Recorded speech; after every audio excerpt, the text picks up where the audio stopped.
I was taking advantage of of who am I playing this game with?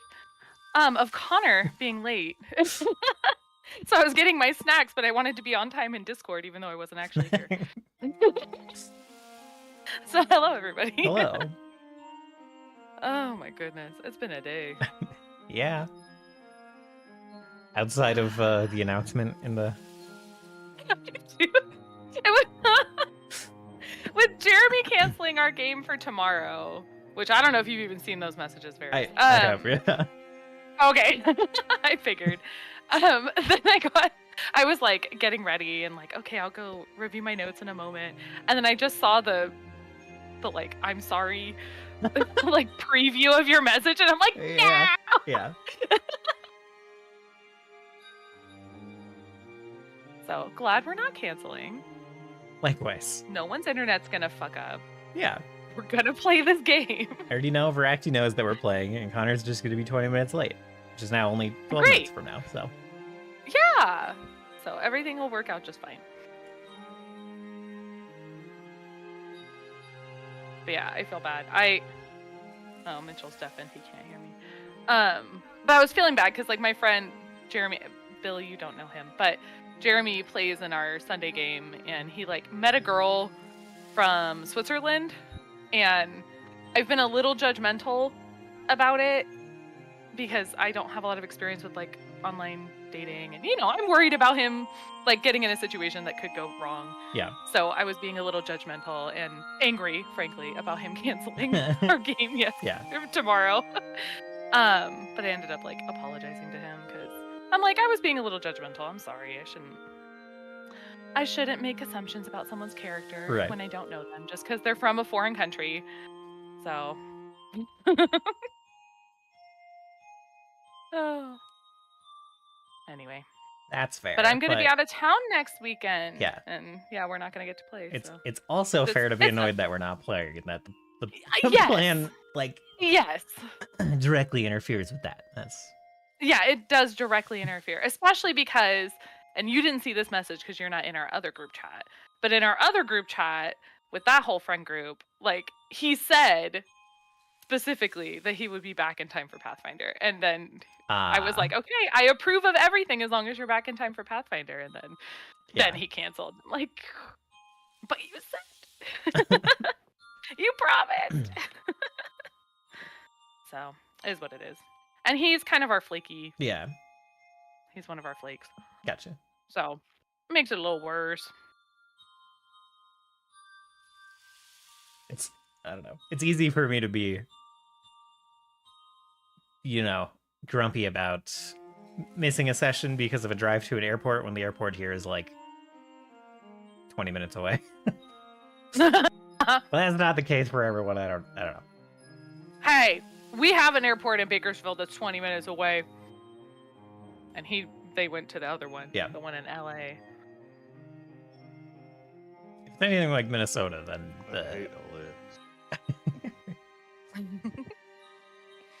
like technically, when I lived in Minnesota, there was an airport like half an hour from where I lived, but not really. And tickets there were like an extra $100 on top of whatever. Yeah, that's kind of that's the Bakersfield airport too. Yeah. Are we talking about the Jeremy stuff? A little. We shouldn't be, because I'm, I'm live. He could be the one viewer. I'm not saying anything bad. I already talked to him. He's too busy getting his dick slurped. Let him hear that. Be nice. Let him hear that. I mean, if he is, good for him. But, yeah. Sad we're not playing. But it is what it is. And I know, Mitchell, you're going to say we could play anyway, blah, blah, blah, but I have my convictions. No one else has to have them. No one else has to have them. I just happen to have these convictions, and I'm sticking with them. It could be a Nishev solo session. That'll be fun. I will progress it. I'll do that, Varys. We could just play a whole session. We can just do like a week's worth of shit, and then everyone else can come back. It'll be a week later. You thought we got into a lot of trouble when it was Nishev and Lansax walking around. Uh-oh. Uh-oh. Just wait until Nishev doesn't feel they're responsible for another reckless human. Okay. Also, how do I sound? Do I sound good? Yeah. Are you using your tiny mic? No, I tried to use it, No. but it's a little quiet on my computer. Mm. So This is first session in your new place. that's a little weird.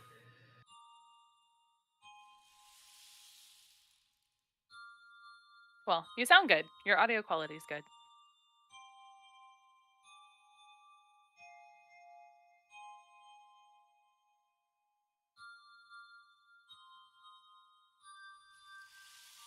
Yeah, I might have to get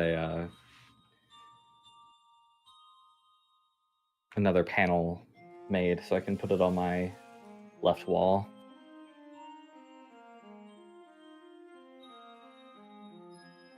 Left. Oh, because you're in a corner. Yeah. I was like, what do you mean your left wall? Well, the biggest issue is with this microphone is the sound that comes off of the shit from in front of me. Mm.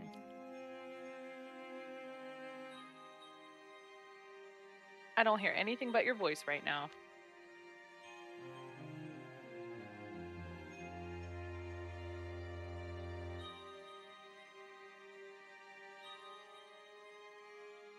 Also, I'm just saying, Nishev plus Bar duo session, a lot of shit would get done.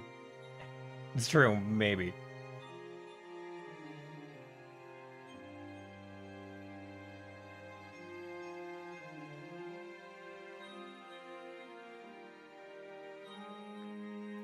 Embarrassed. Yeah. I'm making a 2024 character for one shot for a friend's birthday party. Yeah. And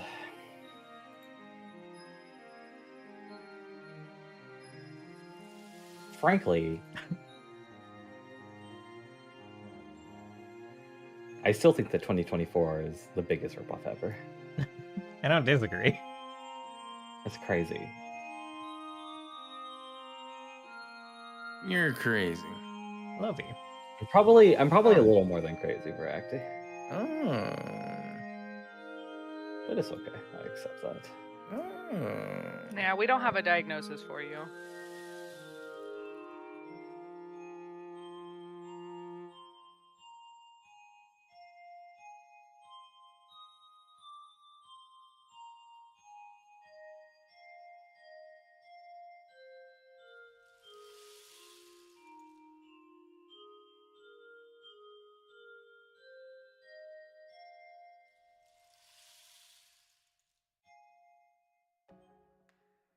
How's everyone's week been? I'm pretty good. I am dying doing these commissions. But it's also been a lot of fun, so. Oh, yeah, I saw you sent me a thing, but I was not able to listen to it because I was on my phone. Right. Probably I'll listen to that later today. I should probably send you an updated one if that's I don't even know if it's the song I've been working on. Yeah, I should send you another one because it's like done now. It's just not mastered. And the original is definitely a little piercing, and I just like didn't hear it in my decent headphones. But like I put it up on my phone, and I was like, oh yeah, these high parts are rough. So I've fixed that a little bit. Oh, I'll be honest with you. If you send it, I guess if you send it to me though, you'll have to play it on your phone still because I have good headphones. Well, fair enough. Then I also have good headphones. Like, it's like one of the few pieces of equipment I feel pretty safe, like always splurging on. Yeah, that's a good idea. I splurged on the ones I have, and then the headband broke within a year, and I got to get a new headband for it. No. And that's where all like That sucks. where all like the Bluetooth connection stuff is. So it's not going to be cheap. Oh my God.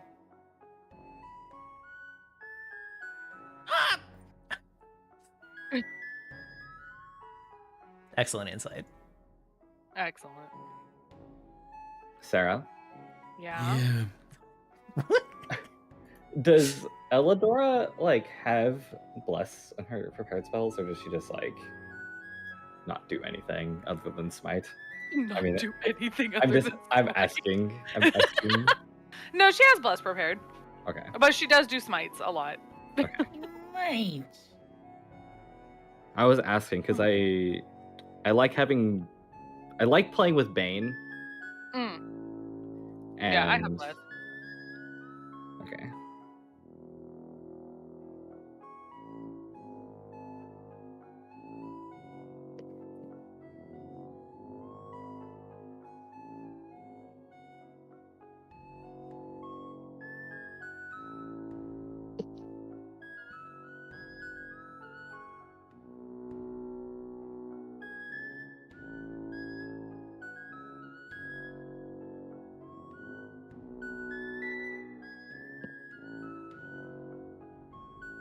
I'll be right back.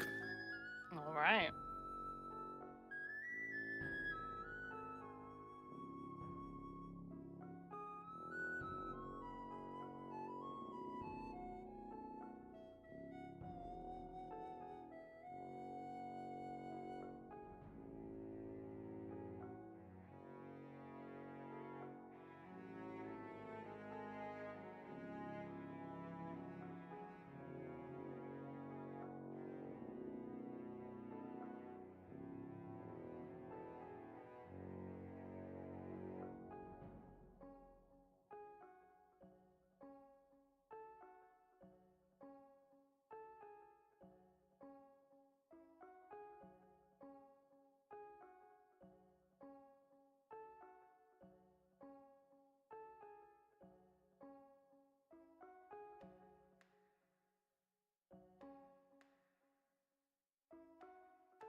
Hello?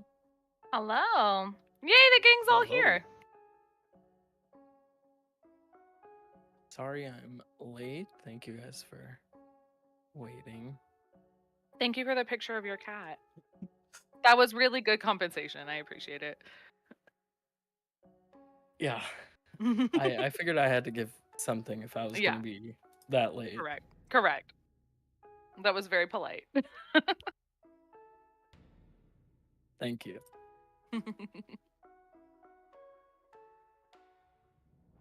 I didn't know what number to put as this session since last session was supposed to be session 32, but then we like stopped like Right. 3 So minutes then it's in. still technically session 32. Yeah. I am putting it as session 32 take 2. So That's fair. That's smart. That's how I'm documenting this. 32.5. Yeah.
My cat suddenly decided he had to be in this room. Oh my goodness. There's nothing for you here, bud.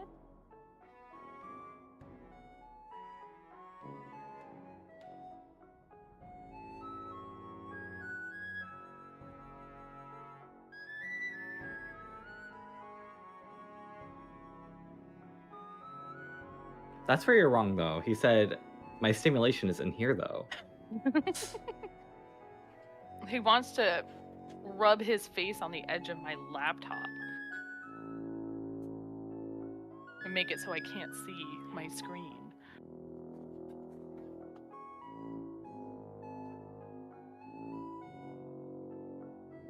You barely need to see for Pathfinder.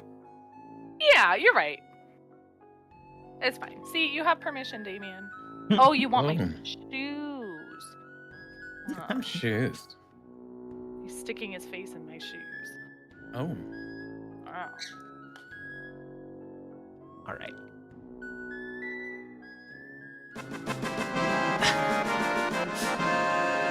Why is it doubling again? I thought I fixed. Thanks you for the 57 sim clause. Sim class, sim class, sim class, sim class, sim class, sim class, sim class, sim class, sim class, sim class, sim class, sim class, sim class, sim class, sim class, sim class, sim class, sim class, sim class. All right, well, now I have to wait for this before I ask him to recap. Sim class, sim class, sim class, the TTS isn't doubling now. I waited for it. I waited for you to make some declaration that we were going to be starting, and I knew that was right. That was my cue. That was your Sorry, it's going to take the rest of the sim clause to figure out who wants to do the recap anyway.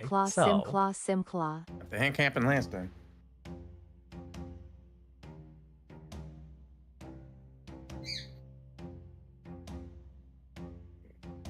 would like an extra hero point for the day.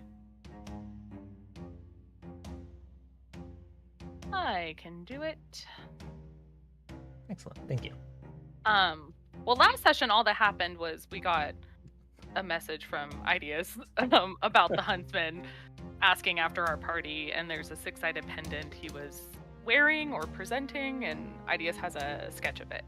But before that, session 31, we started out with kind of discussing the possibility of needing to kill that Zorg in 8th fight, because we had Isha had reported kind of seeing them when she was scouting ahead when we were making our way towards the church.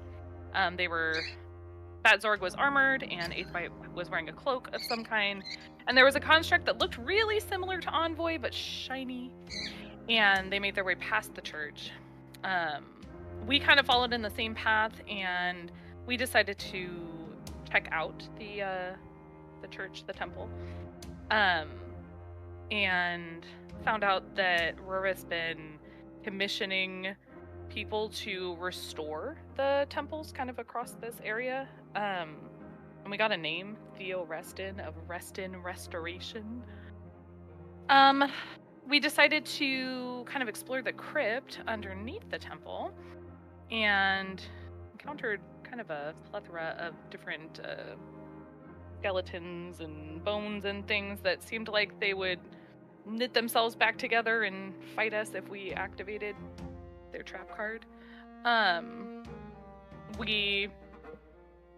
Steris lit an incense kind of at this shrine to the Shade, which is who this temple was for or dedicated to, and ended up finding kind of a little secret room behind that altar.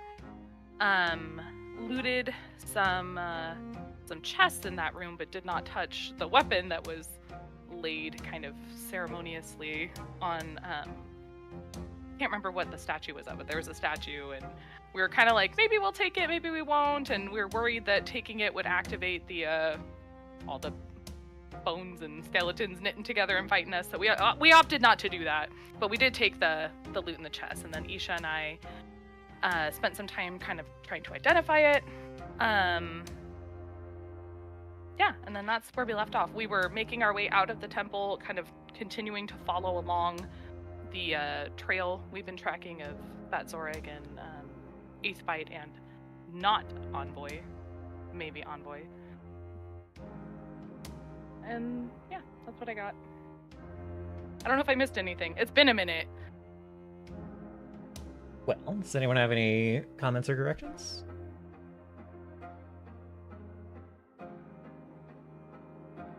Great. She found a ring on a stick. That was the symbol of the Shade, I believe. Right, yes. Yes, that is correct. Also, the restoration company cooks their books. I also noted that. They cook their books. All right. Correct-ish. Yeah. I left that out. Yeah. Well, thank you for the recap. Go ahead and take your extra hero point. Heck yeah. So we left off the spiciest of cliffhangers. You guys are walking north on a road. Woo! You are Yes, the spiciest of cliffhangers. Overworld travel. crossing the bridge. You get the message from Ideus, as discussed last time, briefly. But other than that, you are on your way towards this town on the lake to the north. Given the instructions of just follow the road, very easy directions. But you are also journeying behind this group of Star Dreamers that you are mildly familiar with. 2/3 familiar with, one might say. Yeah, 2/3.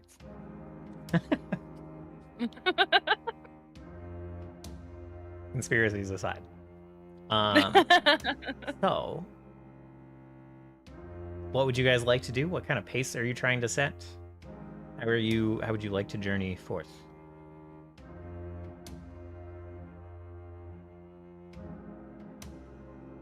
I think we determined last session that they were like a day or more ahead of us based on kind of like No, they're half a day. Oh, half a day. Oh. Well, you remembered better than I did. So they're half a day ahead of us, but we are not good at hustling. So, perhaps Isha can scout ahead again? Because you're the fastest. Yeah, but I also am a freak, so. How could I forget?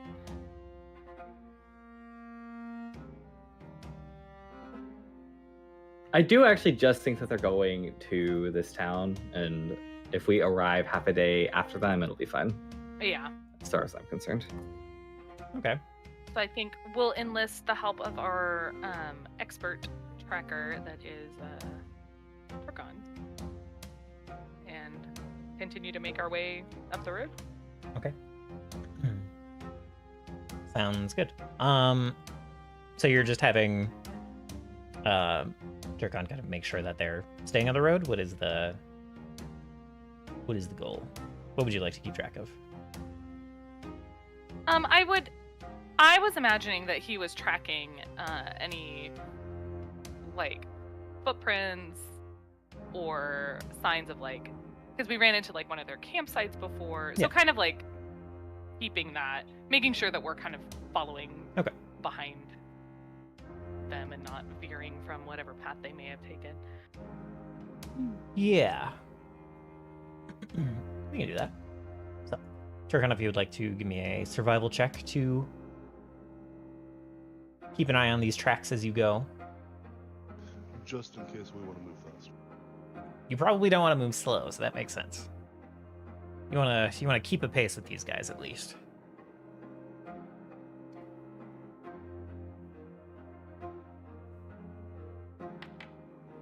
Well, damn. Hell yeah. Okay. You know,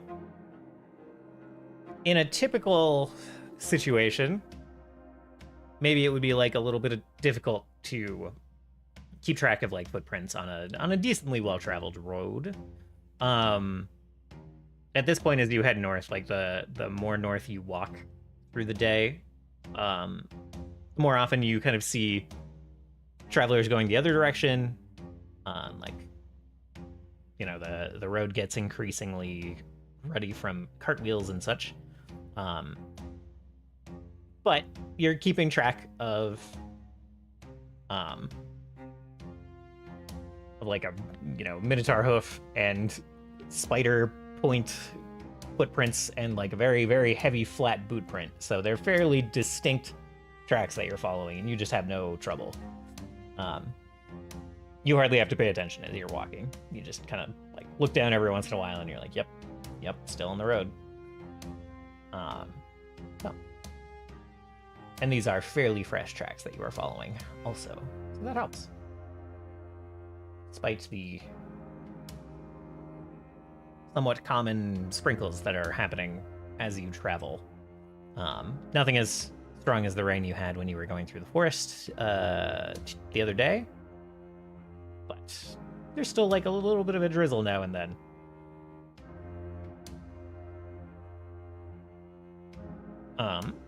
So that whole day, they really stay on the road. You don't see them deviate at all. And you seem to be keeping a pace as far as you can tell.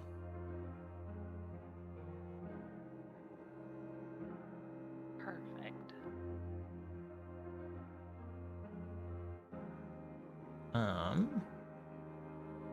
And at this point, it is about 2 days travel to the next town. At your current pace on foot. Okay.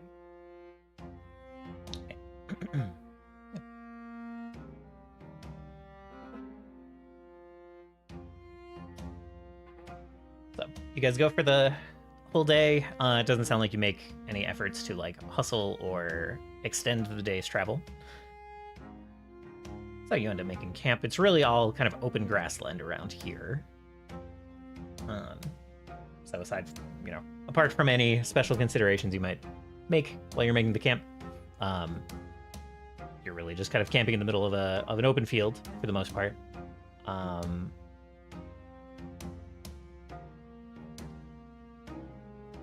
You see like a couple of kind of firelights kind of throughout the hills around here, kind of off in the distance, nothing like super close, but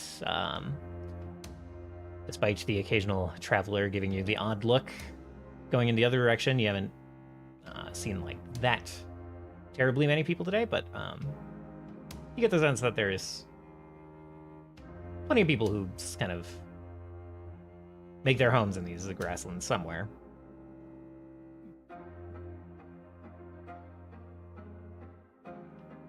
I instinctually just like connect with them. Yeah. This does kind of. It's a little more wet. Like I too. It's a little more wet than the fields of Sorosa, especially on kind of the southern end. But it's very familiar. Other than that, the nice, a little bit of a cooler breeze, but the breeze feels very familiar. The sound of grass rustling. It's a bit too muddy for my Minotaur sensibilities. Yeah. For your Minotaur There's certainly. You sink too deep into the mud. It's tough. It's more to clean off your hooves than usual. A gas. Mud. Ugh.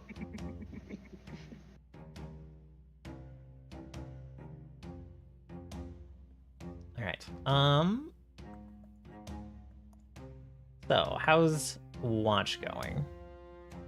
Well, actually, you guys are pretty much kind of in the first hour. You guys are setting up camp.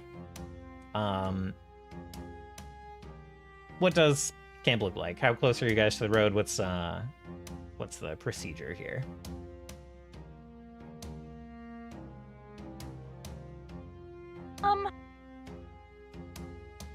Pictured that we wouldn't be too far off the road. Definitely still like within line of sight. Okay. So we can kind of, monitor the comings and goings along that route.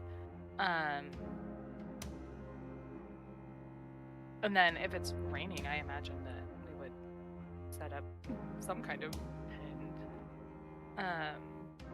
Oh, actually, I don't have one. Never mind. We're just sleeping in the rain. I have a tent. Good for you.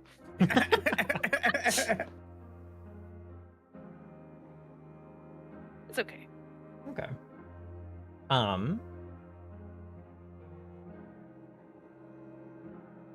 you guys are setting up that camp, setting up your maybe singular tent.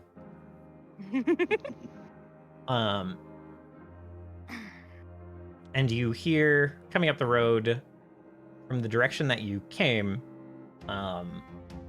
some horse hooves. Which again is not a terribly unusual sound for the day. You met a few travelers on the road. I say met. You saw a few travelers who either stared or averted their gaze or a fair couple of the travelers kind of like saw you ahead and like kind of pulled off. Went to the other side of the road. Yeah, it just kind of like, took their cart off road and started to kind of, anyway. So you hear these horse hooves, and you see a fairly well-dressed but kind of windblown traveler from a long day's ride, still riding on, cloak kind of billowing. This one is wearing some familiar colors to you. His cloak and what bits of kind of armor and heraldry you can see say that he's from Lenovo. He's wearing Lenovan colors, seemingly fairly decent armor, but hard to tell from here.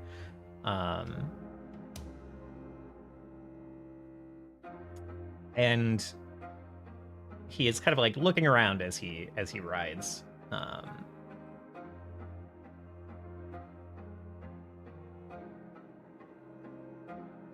And he's a bit more done up than the other Lenovan soldiers that you've seen. Has a little bit more going on. There's like a little bit. His horse isn't like totally decked out or anything, but there's like a little bit of armor on his. Actually, no. Disregard that. Horse looks totally plain, but he is done up very, very nicely. I forgot about a small detail. His horse isn't souped up.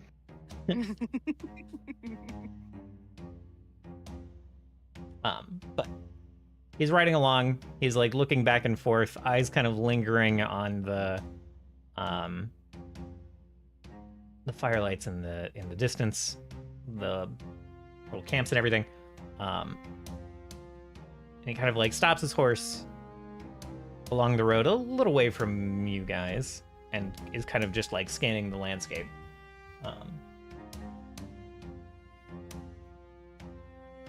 Until his eyes land on your camp. It does not sound like you were making an effort to hide. I should ask what you guys do once you see him, if there's any kind of preparation you do or anything, but I think he does see you first, kind of like locks eyes on the camp, and then starts like trotting his horse, not rapidly, but gradually over your direction.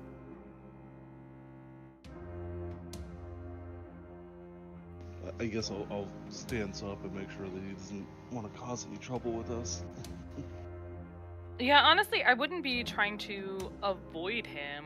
We would mostly just be like turning, perhaps Turkon and I are both turning our attention towards him and preparing ourselves, but not trying to come across as like, I'm gonna kick your ass immediately. Sure, yeah. He sees. Well, you might. You're right. I can't speak for my friend here. Well, quite the almost opposite reaction. He like settles his shoulders and kind of relaxes his riding stance when he sees like the Minotaur and the Steno kind of like pop up out of the grass into plain sight. And like his body language turns into one of relaxed and relieved, and he like brings a gauntleted hand We're up. not used to that. yeah, brings a gauntleted hand up and kind of like fixes this kind of like shoulder length curly brown hair a little bit. Fixes some of the ruination the wind has caused to his visage. And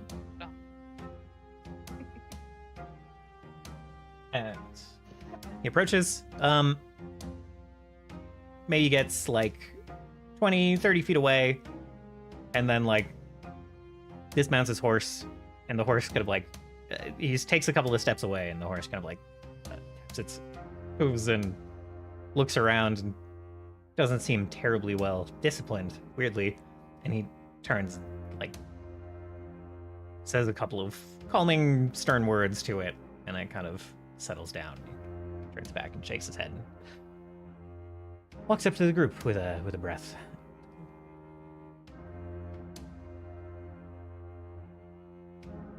Gets about like 10 feet away and says, "Well, you've made quite the pace for yourselves these last 2 days. Heard you gave my men the slip somehow? They weren't clear on the details, even when pressed." And as he's approaching, you can see this kind of, he's mostly wearing leather armor under this cloak, except for this kind of well-polished breastplate that has some kind of markings down the side of it, like just kind of along the trim has these almost character-like sigils kind of carved into it.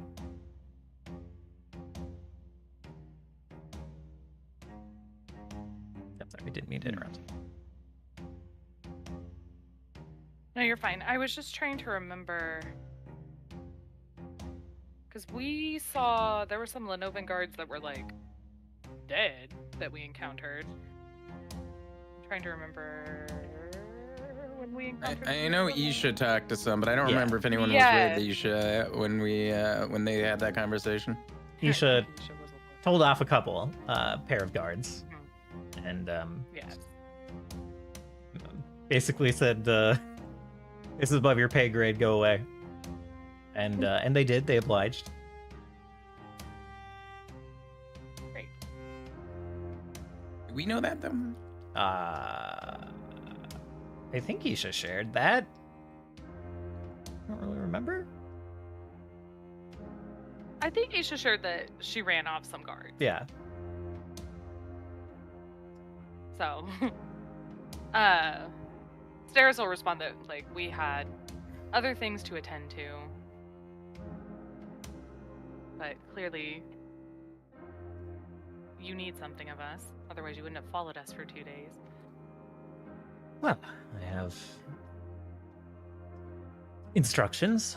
I don't want to say orders as such, but yes, you are our honored guests, and it wouldn't do to have you wandering around, getting harassed and waylaid.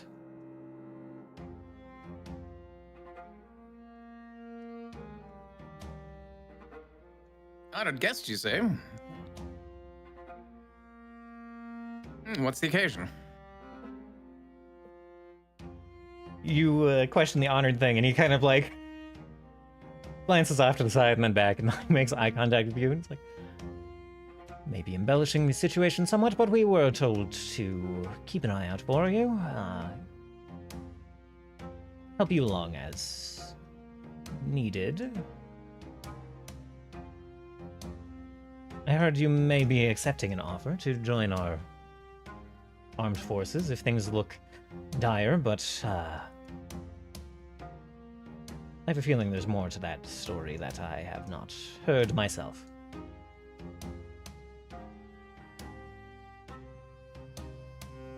I lean down and whisper, joining the army? Well, we talked about gathering more allies. The specifics we'll have to discuss. Right. See, I told you that Ruth appreciated us saving him. Yes. Yes, by giving us a slot underneath him. Mm-hmm. Well, we know that we're invited to the fort. We were trying to take care of some other business first. Getting a... So perhaps we could take advantage of your hospitality afterwards? Getting rather far away from the fort now, wouldn't you say? Well, That didn't seem to stop you? No. He looks back at the horse. Did have to exchange a fairly expensive, very well-trained war horse for a farmhand's horse back in the community back a few miles, but yes, here I am. I have found you.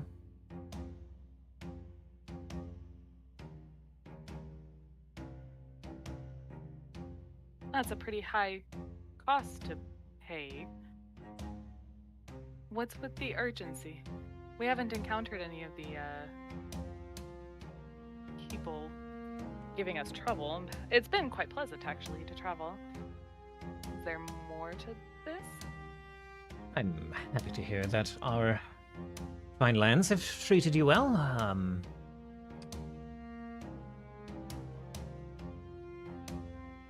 No, as I said, I simply have instructions and I am trying to follow them. However difficult my charges may make it for me.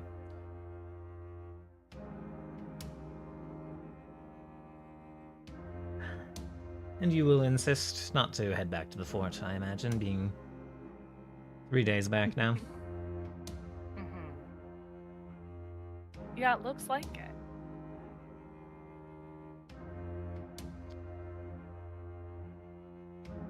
I will simply have to escort you then. Well, that's awfully kind of you. Thank you. I do generally have a very busy schedule, but this is important. So.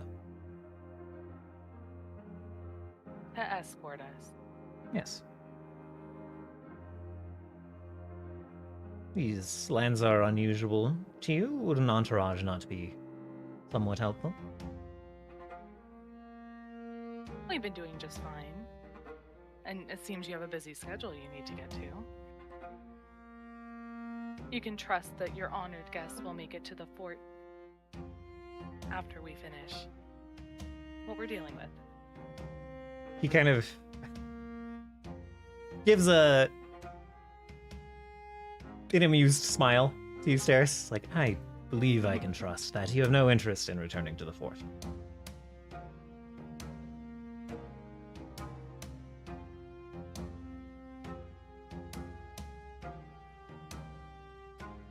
Look, I'm not here to get in your way. I'm here to assure that your travel goes smoothly, and to smooth over any occurrences that may happen upon you. Or that you perceive us happening upon.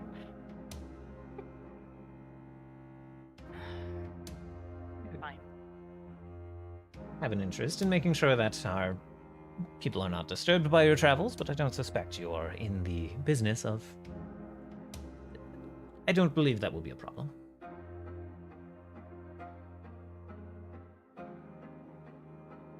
But somebody else does.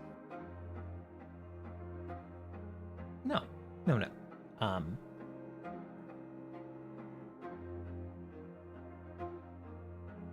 Well, we either need a babysitter or we don't.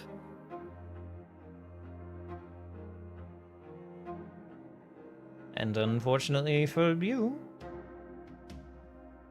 your opinions aren't what determine whether I stay or go on that matter. So.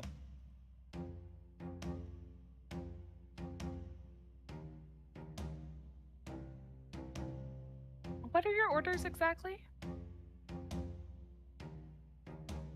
To greet our guests, to extend Birth's invitation.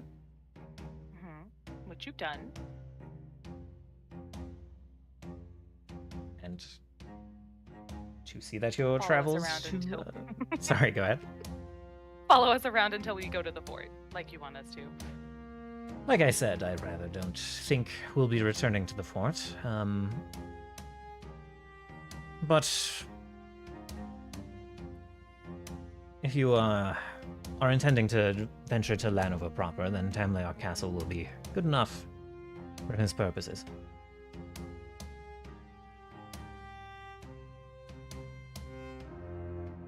Scene will just float up to this guy and like tip his head down, and like his eye will be looking over his sunglasses.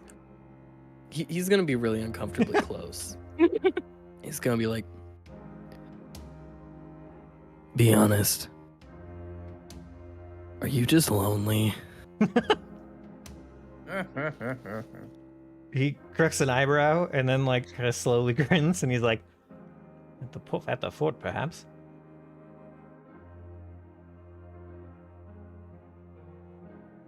Oh, he is lonely. You know it's okay to show emotion, right?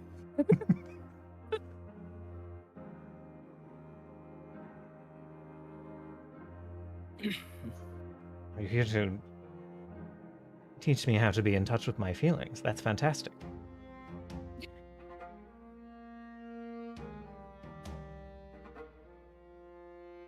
I'm an artist. That's like all I do.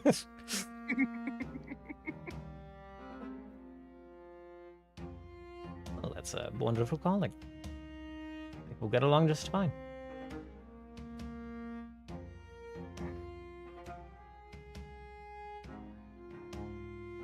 He does kind of like slide a foot back and like lean back a little. Step back.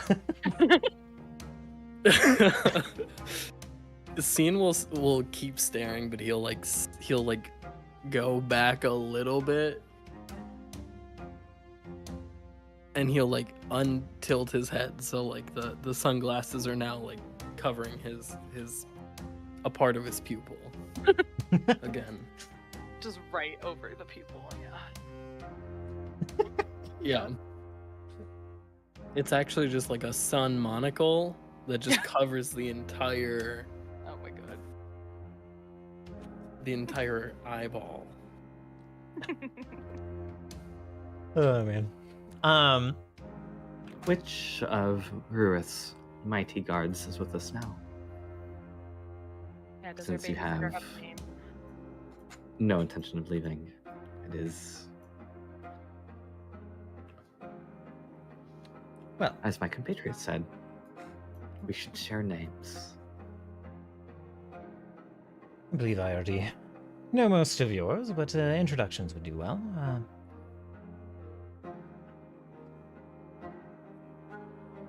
I close his fucking... I might miss his full title. My name is, My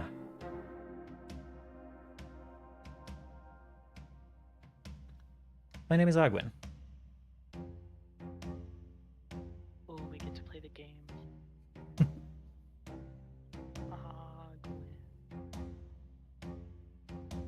That has a lot of different ways to spell it. Yeah, Yeah. that can't be right. You guys already know one.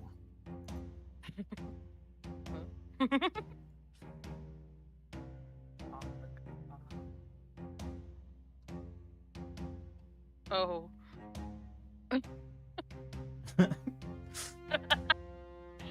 Beautiful guesses.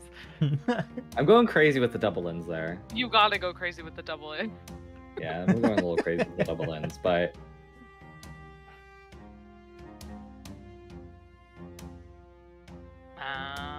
wow. Wow. Auger. Auger. I know that guy. Oh. Ogwen is wild. Hochwe. Hochwe.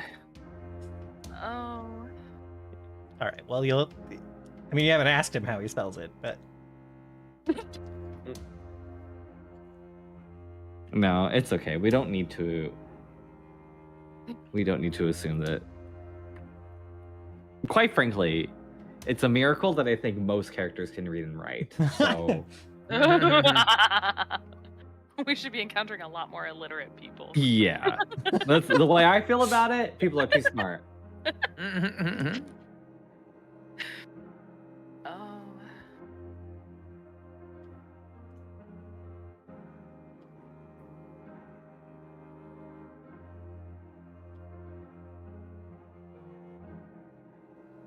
so yes, he introduces himself as Sarah Egwin.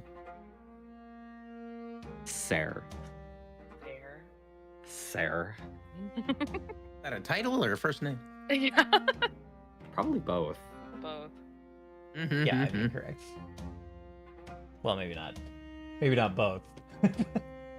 But it gets said that way often enough.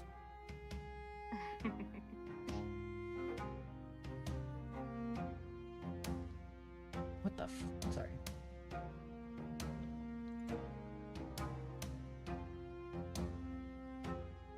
Right.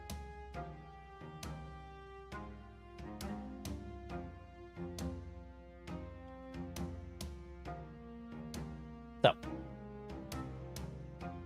Gwen?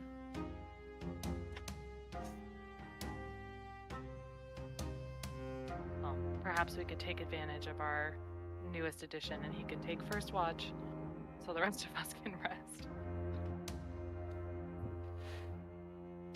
Don't worry, Armus will stay up with you. Armus isn't a name that... And he kind of like looks over to the suit of armor. Like, I can make some educated guesses, I suppose. Yes. Armus would be saluting. When Yeah. He was given was not complete. He looks at Armus, and then he like leans into Ogwin and like kind of puts like, you know, a hand to his like the side of his mouth. I'm trying to socialize him a bit more. I understand, it can be difficult. Your pet is metal? He's not a pet. He's a person. Right. An unsocialized one. Armus's armor would start rattling with anger. Didn't mean to offend. And the rest of you are. And he kind of like points between each of you and he's like, Turris, Doris, Tirkin, and Scene of Ishin, and Asha. Good enough. Yes. Wonderful. He smiles, very proud of himself for remembering them all correctly. Oh yes.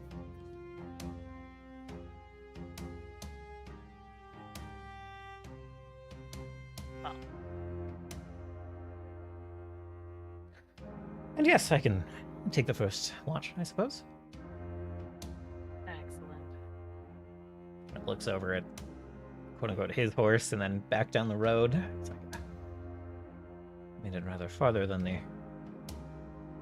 along from the farming community than I was hoping. I don't think I'll be able to retrieve my horse. Why did you leave it in the first place? It was tired. I'd ridden If it. you want, I can tell you where we're headed. You can go take your horse and then meet us there. Asha, you're so accommodating. Yes, Staris. Mm-hmm. I'm so merciful, I am. He looks between the two of you a couple of times. And he knows that there's something off, but there's so much off now that he's just not quite sure which thing it is. I rather think. Where would you be headed?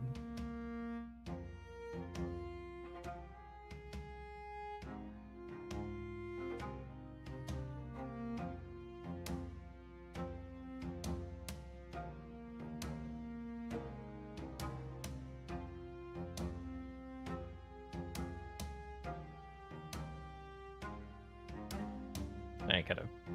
I feel like, sorry, I'm looking at my notes. I don't remember if we got a name for the city right over the bend there. Yeah, you kind of just got told the town up the road by the lake. Yeah, so I'll say the same description. The town up the road by the lake. Yeah. Okay. The town near the lake, Ah. up the road. Nelik. All right. That one, I guess. I'd rather think it would be imprudent for me to depart now that we've met. You would hate to lose track of your charge. Indeed. Oh, you don't know. You might just run away when you're sleeping, perhaps. He smiles again, and it's kind of like just this bright, amused smile. Well, you did leave my guards in the dust.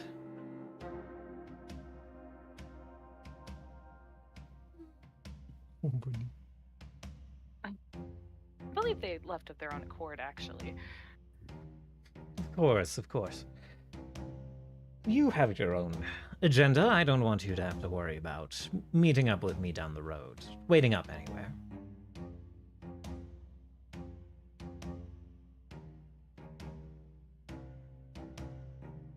Suit yourself.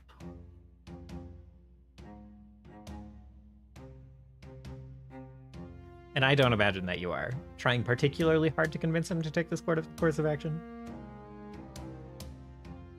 I don't know if Isha particularly cares. That's kind of what I thought. It's like, I don't know that a diplomacy check makes sense, because I don't think you're actually pressing I'm not a trying request. to convince Yeah, him. Yeah, I'm not like asking him to leave. right. To me, he's just a guy who's trying to do his job, and We're just giving him a hard time. yeah. He's just a guy. He doesn't know that he became our entertainment. So after that brief exchange and you guys giving up on that suggestion quickly, he kind of looks around the camp and kind of drums his fingers on his arm once. Like, on second thought, it's an excellent suggestion. I'll catch up with you on the road or in town. I'll see you around, Sir Ogwyn. He nods to you and turns, gets on his horse. Let's catch up, perhaps in a day or so. And then turns and starts riding off.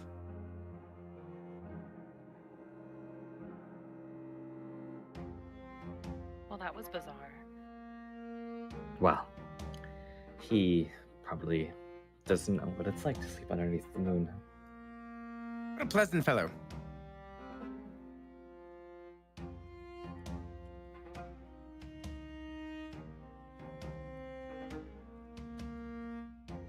perhaps Ruith just wanted to check on us, and he's going to report back.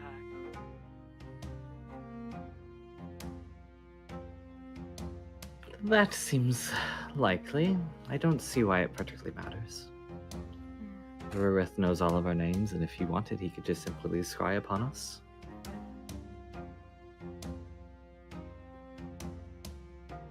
Well, he knows all of your names, I guess. Just not their pronunciation, I suppose.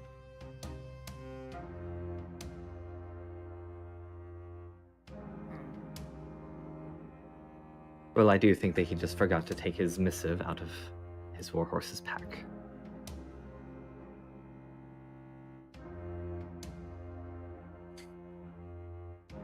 You think that's why he was so quick to change his mind? It seemed rather, sudden. I think he just hates being outside.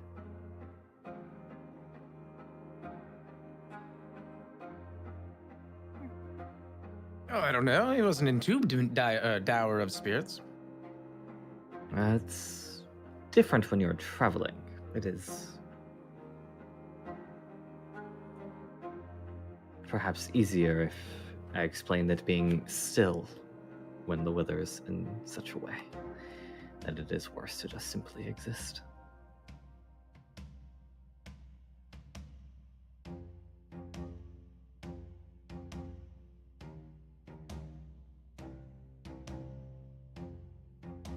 Right. Well, Armis is going to take first watch, even though Ogwen ditched him. Such a shame. I felt like they'd be fast friends, I'm sure. Maybe it was too much for him, too fast.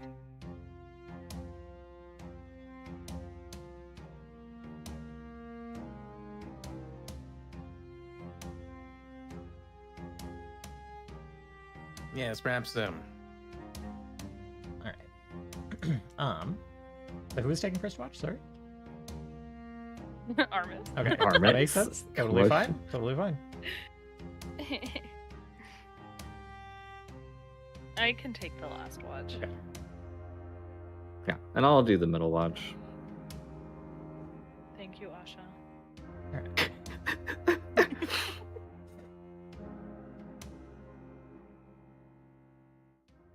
At least you tried. Bless his heart.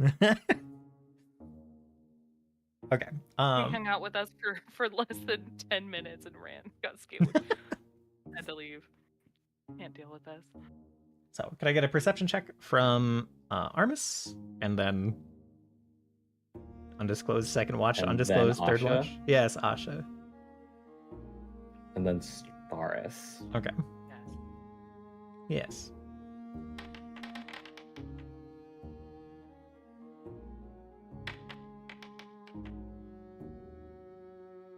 Sorry, I just gotta get to his page specifically. We're doing them in reverse order for you, Paris. That's Yes, we're That's making fine. this as easy as possible. Yeah, yeah. We've got a lot of easy as time. possible. a lot of time to react to the last roll. All right.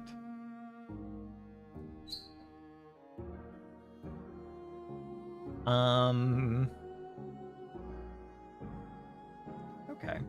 There's nothing really to report during Armis's watch.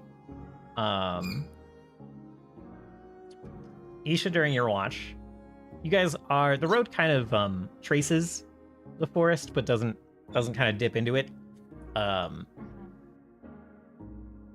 It's not like right up against the forest necessarily. There's a little bit of a, what do they call it? Not a median, whatever, a layback, a setback, whatever. There's a good quarter mile to the forest, is what I'm saying. Isha, you notice the slight rustling in the trees. That it doesn't seem to be from the wind. It seems to be localized to kind of a set of trees, a little bit into the woods. And it kind of moves kind of from right to left as you are watching. And you just can't quite see what's causing it. But it's not approaching. Kind of going parallels. I'm just messing up the words today. It's all good. Going sideways. It's going from right to left across your vision. It's not coming out of the woods.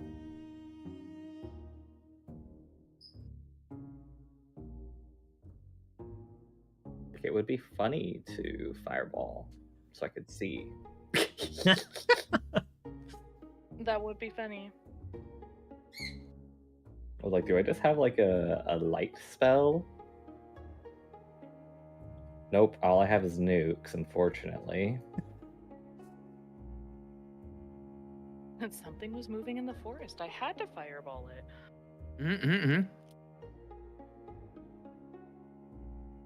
It's Ogwyn spying on us. Oh. Yeah, I guess as long as it doesn't approach the camp. I kind of imagine that there's like a tree line that like kind of goes to this like grasslands, right? Yeah. It's kind of like weaving sort of like between the tree line and the grass and yeah, weaving not the word for it. As you see some, like there's the lower, the trees in front are like a little bit shorter, and like it's like a couple layers of trees in, you just see and hear tree tops shaking. Oh. Interesting.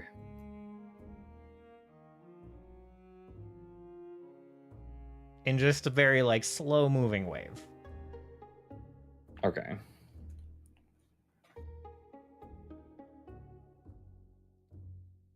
I'm not fucking with that. I'm good. Okay. I'm good. All right.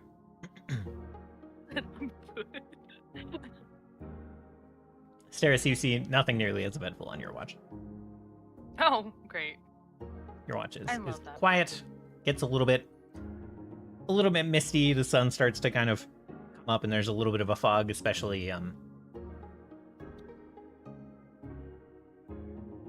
kind of settling down where you guys are. You can see this kind of like mountain line off in the distance, or could before the fog rolled in, and then everything kind of between you and the lake is like turning into fog, and it gets deeper as you look down that way. You can't really see the big lake yet, but there's kind of some angling, rolling hills down that direction, and they are deep with fog between the hills. This is when Hogger strikes. Hogger and the fogger. Hogger. Yeah. Yeah.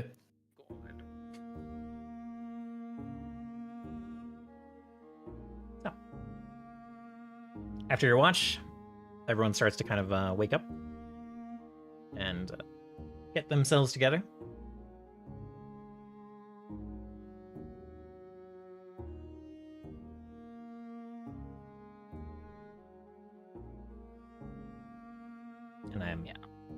And you set off again, I imagine. Anything eventful happened during the night? Amos said there was nothing on his watch. I saw the trees move from right to left. Don't tell me they're more moonflowers. The treetops, as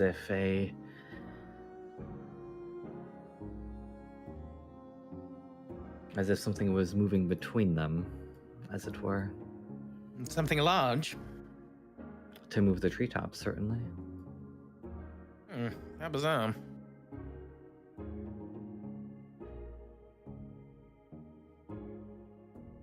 If only our new friend Agwyn was here, maybe he would know what that was.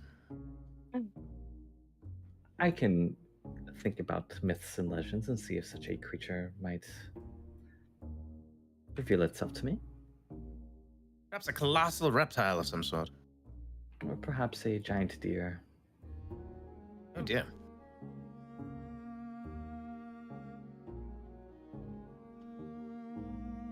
You are, of course, welcome to recall knowledge. brushing aside trees is not very descript. Yeah. I said I might consider it. I don't think I'm going to, though. Okay.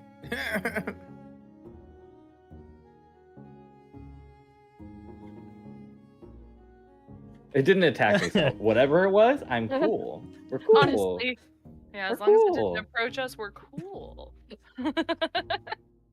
Isha thinks about myths and legends and looks at tourists and says, maybe it was your mom. Wow. It's possible. She is a big reptile. Yeah, yeah. It's She's possible. She is a big reptile, and she's a myth and a legend. Yup. Okay, sorry. Stooping to your mom jokes, I see, Varys. Hey, it's funny. It just like Actually, well, covers a lot of bases while being weirdly accurate, you know? Anyway. As a I'll good still say mom the your joke mom should- joke. I'll still say it because it's kind of funny.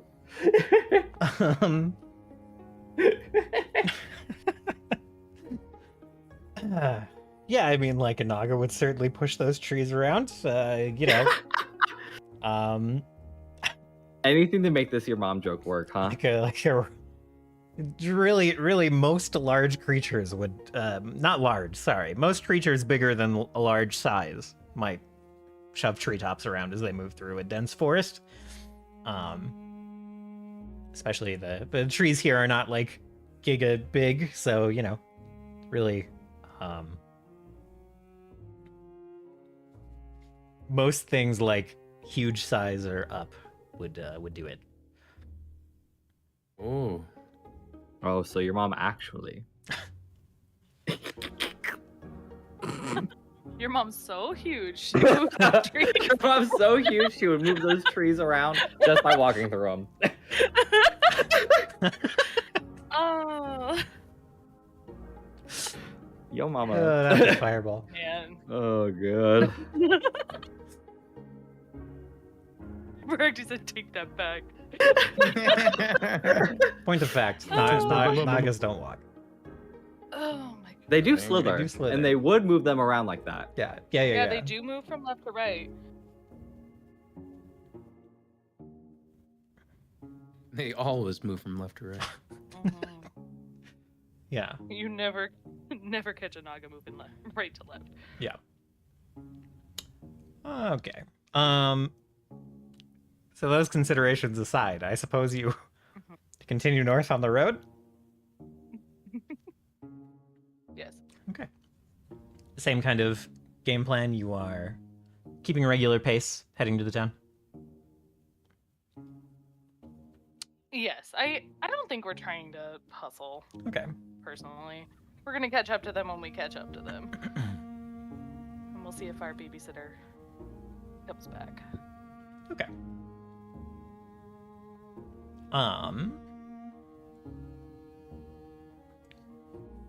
Well, you are...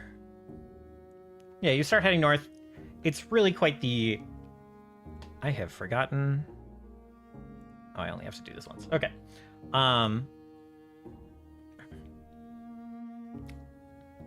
Weird, that didn't... Whatever. I advanced the day and it didn't get put in a bunch of messages about refreshing your shit. So, you start heading north. Largely the same as yesterday. A little bit warmer today. A little bit hotter. Sun is up. Burns off the mist sooner. About halfway through the day, you can kind of start seeing the lake off to the east. The forest kind of clears away. You know, forest itself kind of curves east, and then you start to see this kind of west end of the lake kind of glittering in the morning. Yep, that's how the sun moves. In the morning light.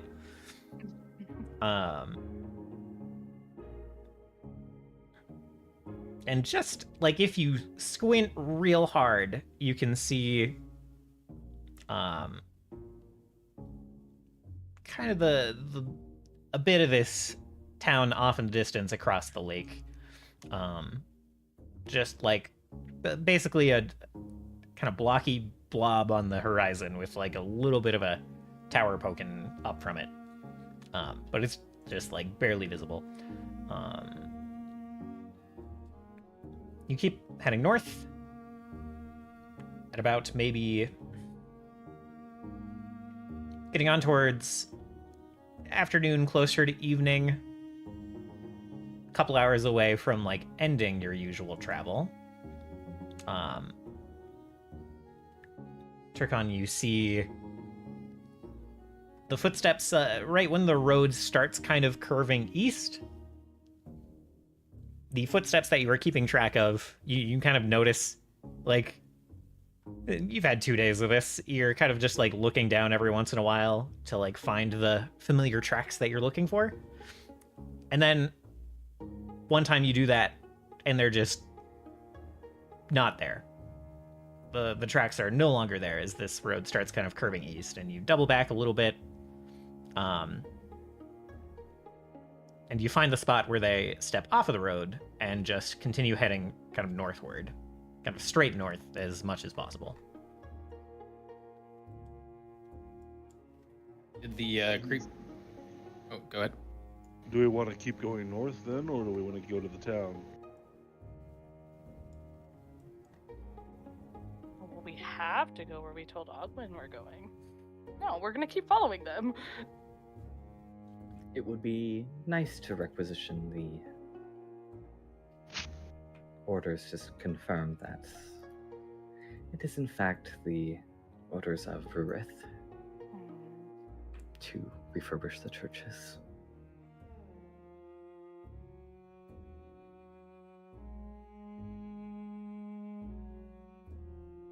Yes, I suppose so.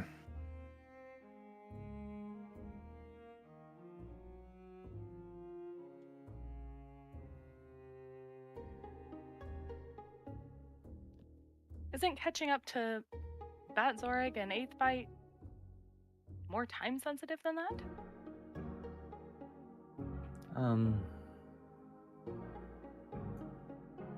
I believe all things are time sensitive.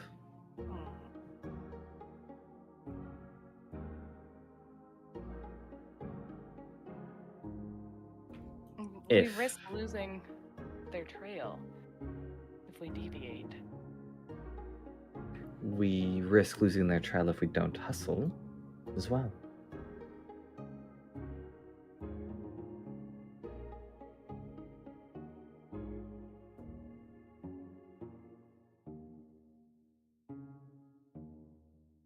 Scene? Turkon, what do you think?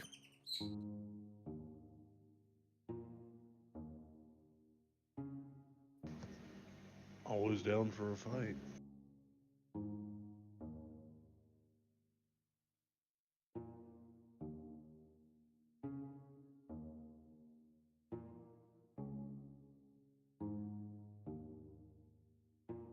I'll do whatever. Oh god, wrong voice. I reverted back to Coyote.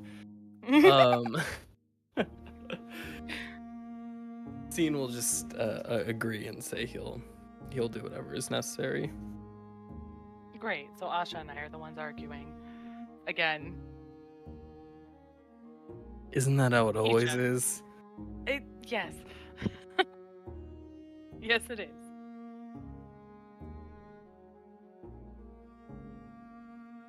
So our options are to hustle. Or you can go. You can go ahead of me. I'll catch up.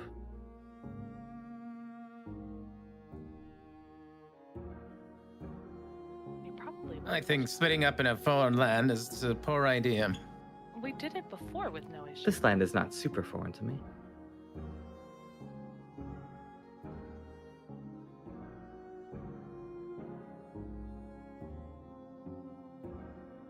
Well, at any rate, I think that both of our duties should require all of us to be there.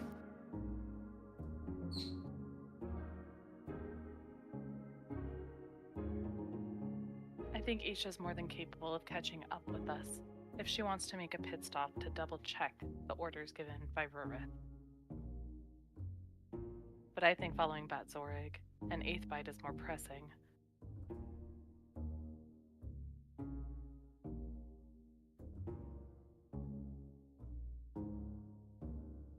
Town is still a little bit away. Going like the party speed. it'd be like a day there and a day back to where you are right now. Going Isha speed, it would be a day, or round trip would be a day. Plus whatever time it takes to have this conversation and review the validity of these orders. Or I can simply run over there and then have the guards tell Sir Ogwyn to validate the rumors for us. And then tell him that we continued northward. Wow. Again, so accommodating. Regardless, if you think it's important to go that way, I don't want to stop you. But I think it's equally important for us to continue and try to catch up. Especially now that we know they're not going towards that town, as we expected.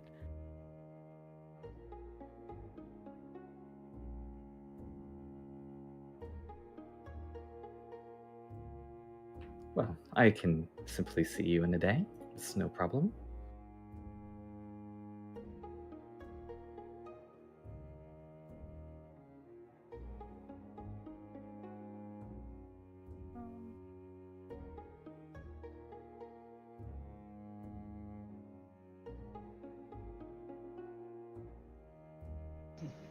Shrug, and then I start tracking the trail north. Right.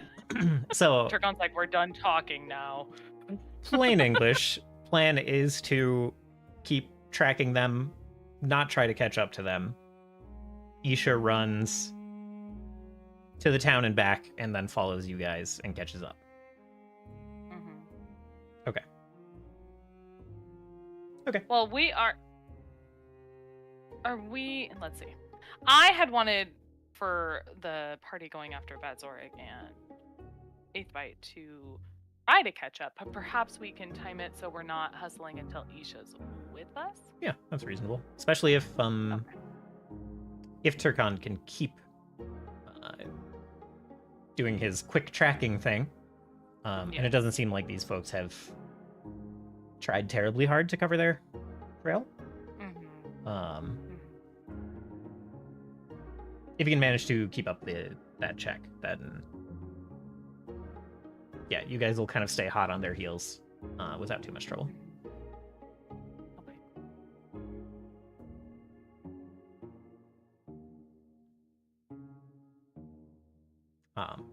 Is Isha And then I'll confident? trust in Isha's abilities to find us.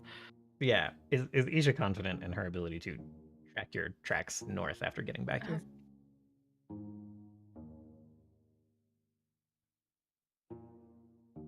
I mean, it's just a road. Oh, they step off the road, right? Yeah. Yeah.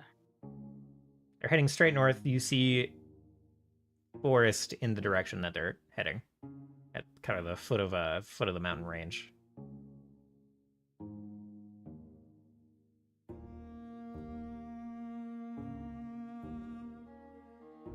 I mean, I can leave marks in like trees every so often.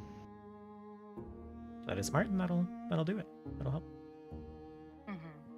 Yeah, I am trained, and like my wisdom isn't super terrible. Okay. Yeah, following a trail left for you is not difficult. Perfect. Hopefully it doesn't lead other people to us, but if it does, I guess we'll figure it out. It's a risk, but you know.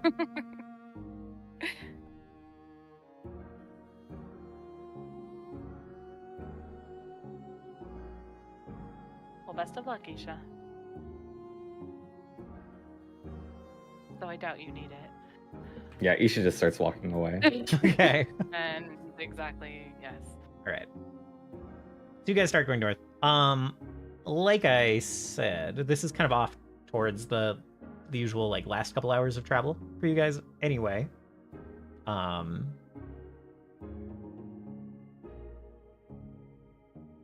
Not soon enough that it makes sense to like camp here or whatever, but probably about like 2 hours after you depart the road, you'll kind of start to get tired and have to set up. You get EP. Yeah. Where did the big guy go? Big guy. Which direction did the big creature go towards? Oh, you left that behind. The road kind of left the forest behind a while ago. There's kind of this split where like the forest kind of, oops, wrong button. The forest kind of curves off like this way, and the road kept going kind of the shortest path around the lake. So it was in the forest. It was shambling through, wandering through the woods. So kind of who knows where it went. I mean, you know it went northeast. But that was a day ago now. Could you repeat the name of the town by the lake? I'm not even gonna try and spell these names. Yeah, perhaps. He said something with something lock, and I was like, "Yep, that's the one. That's the one." Thank you. Yeah, what a monster of a spelling. Oh my god. Wow. I just didn't even remember what you said. Yeah. Thank you.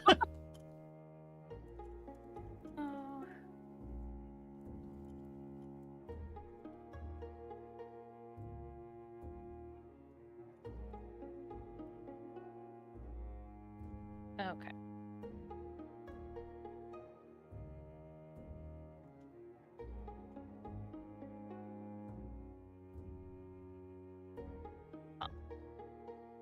I'm not volunteering myself for watch tonight because it's Urus and Scene's turn. So. Yeah. Scene will take the first watch.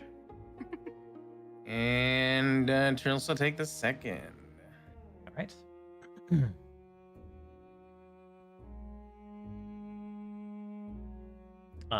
So you guys end up camping kind of near these woods. Someone taking, sorry, who's taking third watch?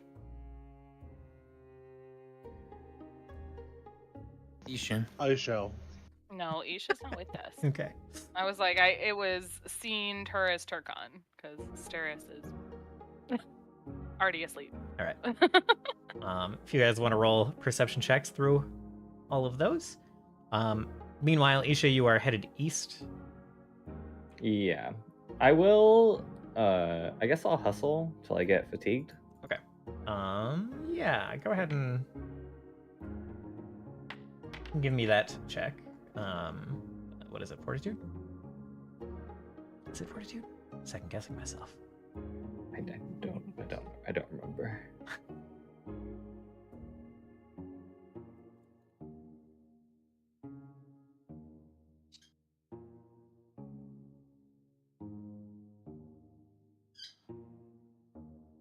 It probably is fortitude because none of the other skills make any sense. Yeah. Yeah, go ahead and give me fortitude. Okay. I get a penalty for each time I hustle, right? Correct. How big's the penalty? I think I thought it was just one, but I guess it might be two. Are you just hustling to the? I guess how? Yeah, because if I can make it, because I'm pretty fast. I have a lot of speed. Yeah.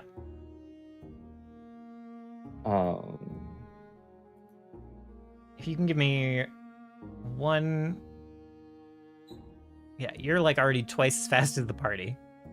Yeah, I think I can almost make it there if I hustle one more time. I can almost make it there if I hustle one more time. Yeah, give me one more and that should be good. Really, you can just be exhausted at that point and it's fine. So it's kind of a who cares. But Nice. And this is a 30. Jesus. All right. So yeah, you hustle into the night and you start to see kind of the lamplight of the town up ahead coming around the lake. I literally think you are like as fast as Ogwyn's horse. Oh my god. Yeah, you're I'm hustling. pretty I think he just doesn't catch up to you. So yeah. So you get town comes into sight and you are able to arrive in town that night, the same time the party is getting to the edge of these woods over here. Freaking Gandalf on Shadowfax over here. Yeah. I just like kind of go up to the front guards, I guess. Yeah. Because there's probably guards. Yeah. Right? Like And you're like approaching in the night. Gates are closed. They see this Cloud of dust behind this strange creature walking up, and one kind of does a double take and then like nudges the other one in the ribs. He's been like nodding off a little bit, like huh? And looks out. And they do not assume you're a person. I mean, I am walking on all fours. Yeah. Or else on all Yeah. 6, technically. But yeah, Isha kind of like approaches and she sort of like flares up her wing hands. And she is just proclaiming that Sarahtonin is going to come here and that these knights are going to tell him that he has to validate Ruith's orders to renovate the Churches of the Four. And that to find me in the woods to the east. The woods are to the west. Whatever, Okay. whatever So direction. you're they're in. not intentionally being okay. Yeah. All right. It would be funny to intentionally lead him the other way, but But that wasn't your intention. Okay. it's not All my right. intention right now. Right. No. Yeah. Yeah. Maybe in the future when we have a much closer relationship, and I'll be like, yes, I'll trick him. All right. One, like as you're approaching, one kind of like goes to grab their sword, and then you like flare your wings up, and he like stumbles back, and like there's a clatter as his armor like hits the gate behind him. And they're both kind of like just wide-eyed, just holding their weapons, and then you give this proclamation, and they kind of like do a double take to each other and then back to you, and they're like, yeah. We'll let them know. Run to Sarahtonin then.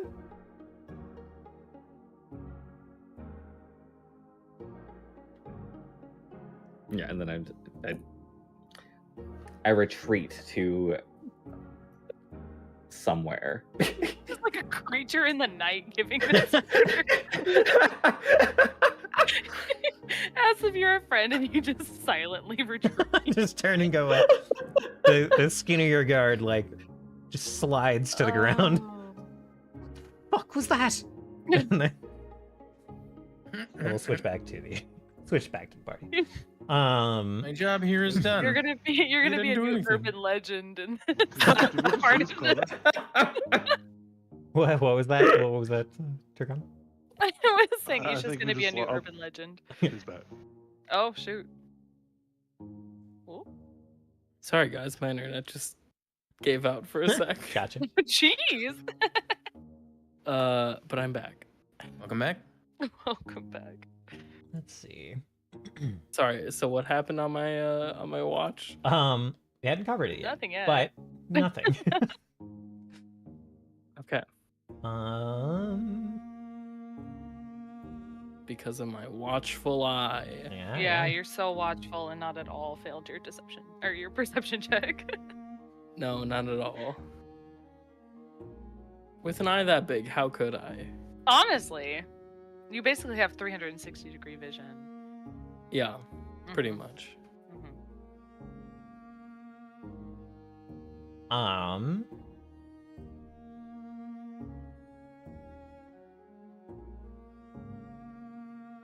Let's see.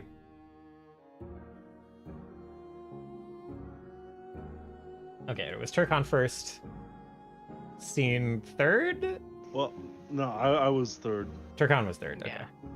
Anyway, okay. Scene in the middle. Turris first. Turris first, yeah. Okay. Turris, you were on watch. Yeah. Camp is up. Night is quiet. Hear some birds chirping in the distance.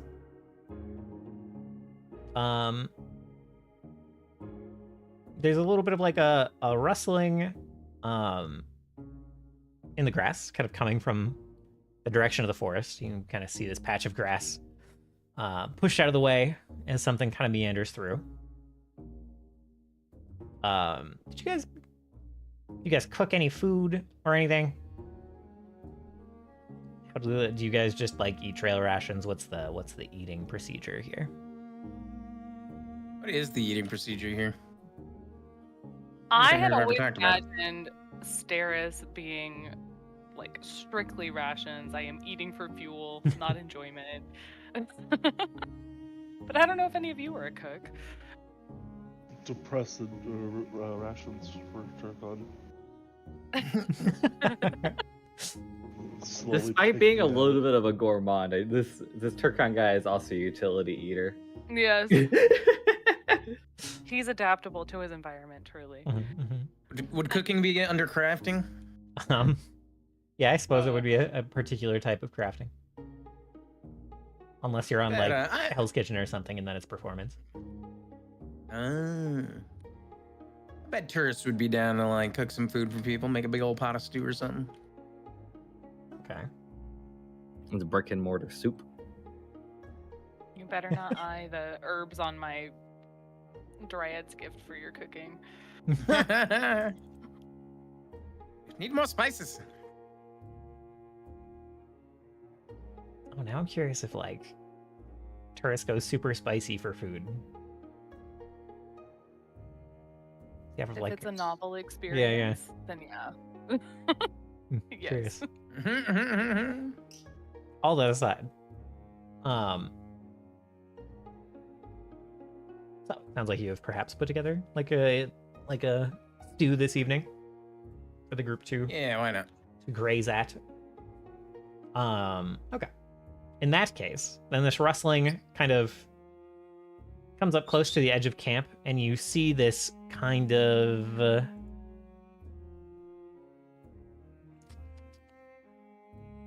this head that is somewhere between kind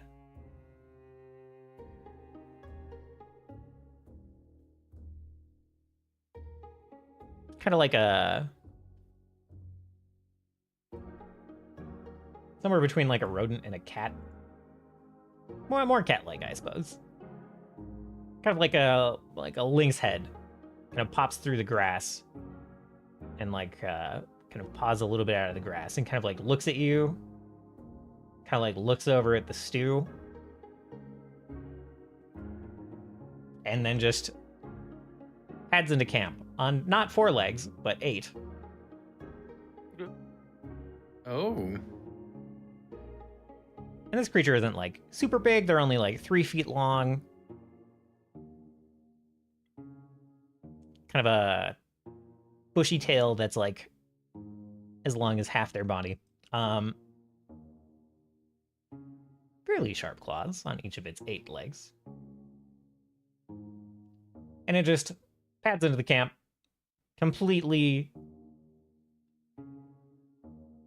not oblivious to your presence, but just ignoring it, just like doing what it wants. And it just kind of like walks in, puts a paw on like the stew pot and like tips it. Maybe all the way over. And then just starts eating your stew. Oh my goodness, you're adorable. It like stops eating and just like locks eyes to you as you as this outburst happens. And instead of taking it as a kind compliment, it just hisses at you and then goes back to eating.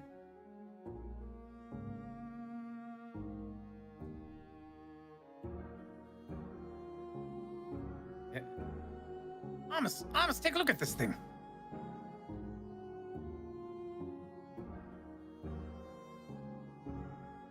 Isn't it adorable? What is it? What is this? The name should be so obvious. It's such a good name. Long cat.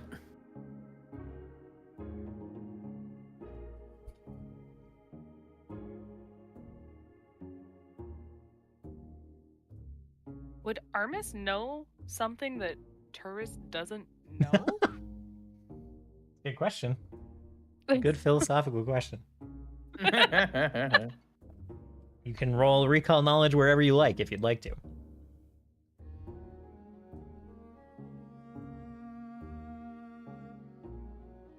That's a good idea.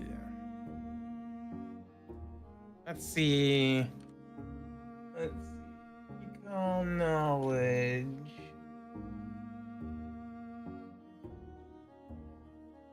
I guess it would be nature, right?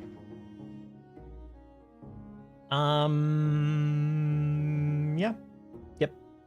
Yeah, unless you believe that this creature is like not a beast. Yeah, if you have some lore that it's oh my god.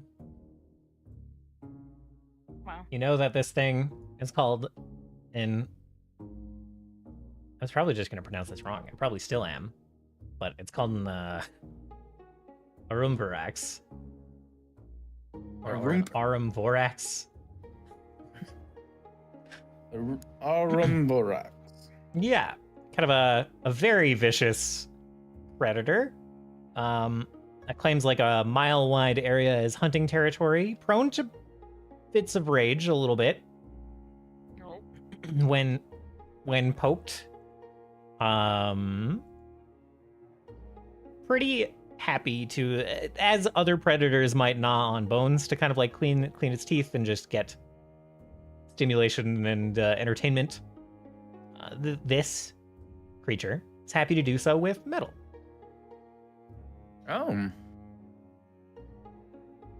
Uh-oh. And it is, as you are remembering that fact, that it like kind of finishes what it wants from the stew, and it just takes the pot that you were cooking it in, crunches on it like a little bit, and just starts dragging it out of the camp. Miss, can we keep it? Your metal. Okay. That's up to you, sir.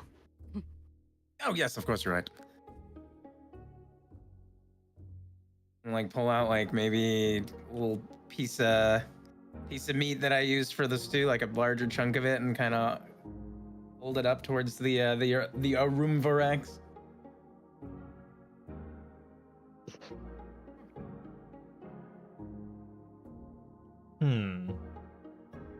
The way you're always trying to domesticate the encounter. Another little, this probably won't necessarily dissuade you, but you know that there are several there are stories about like ill-advised, ill-fated hunts for these creatures. Where just like they mostly only care about protecting their territory, protecting themselves.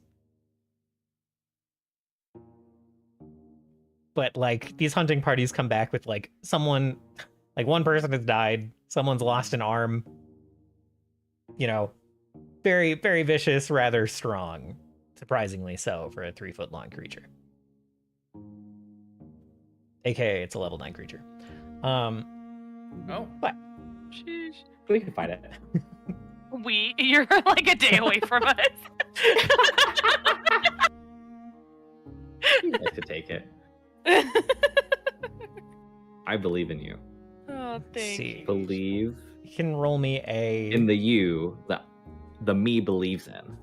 Yes. Wow. I think it is a nature check to try to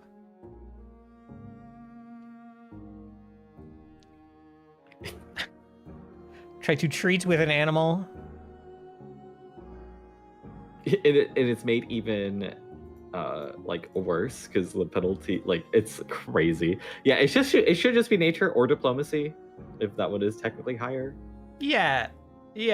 Diplomacy has the unfortunate part where, like, if you can't speak the same language, you're at a deficit.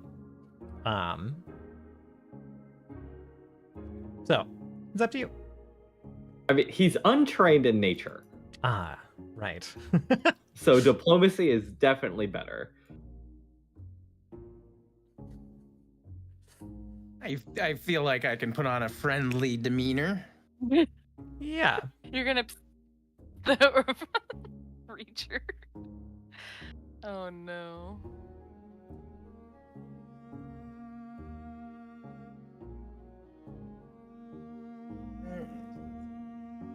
I guess technically you're just trying to make an impression. You're trying to become friend. Are you fucking kidding me? Oh wow. Damn. Okay. That's the friendliest guy I know. Shouldn't assume though. Are you trying to make an impression and improve your standing with this creature, or are you trying to make a request of it? I'm trying to improve my standing with the creature. Okay. It was unfriendly to you, which was dislikes you and doesn't want to help you. You have changed it to being friendly towards you, which means it has a good attitude toward you, but won't necessarily stick their neck out to help you. So it kind of like... Sounds about right for a cat. So it kind of looks over at this piece of meat that you were holding out, and it kind of like just stares at it for a minute, mouth still kind of closed around the pot. And then it like spits out the pot, stands up a little straighter, and see its like nose twitch a couple of times. And then it walks up to you and snatches the piece of meat out of your hands, chomps it down. And then it stares at you again. And then it just kind of sits expectantly for a minute. I'll pull out another piece of meat. There is so much. Taurus can fit so much meat on that bad boy. You just fucking pull the meat out from nowhere. Where's it coming from? His meat pocket. Oh, the he does have a meat pocket. That doesn't sound right. All right. Dig around in your backpack a little more. Pull out a piece of remarkably fresh meat. Hold that out. And we'll snatch that up. I can't believe you're not petting it. Well, that's the next step. Oh, you had to butter it up with. Mhm. Exactly. Fill its tummy so it doesn't want to bite your hand off. I get it. Exactly. He's a professional.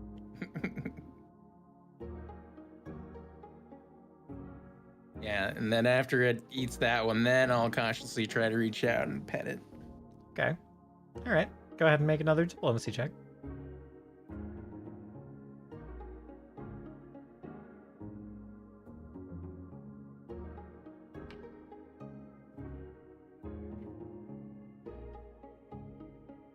Wow. It's the first time my founder has eaten a roll. But I have my camera screen up. You're busy 31. I only noticed because I have two windows open. One for like stream. Oh. Yeah. All right. So it kind of like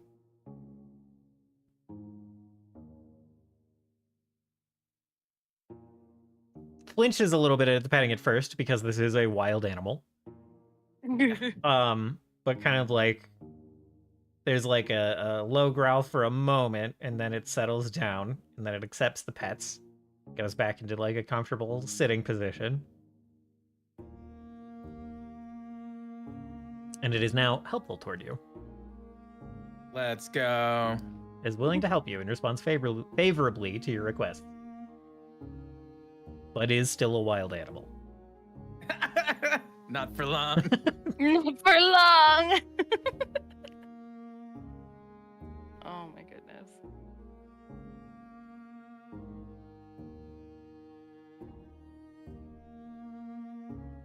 What would you... Kind of like...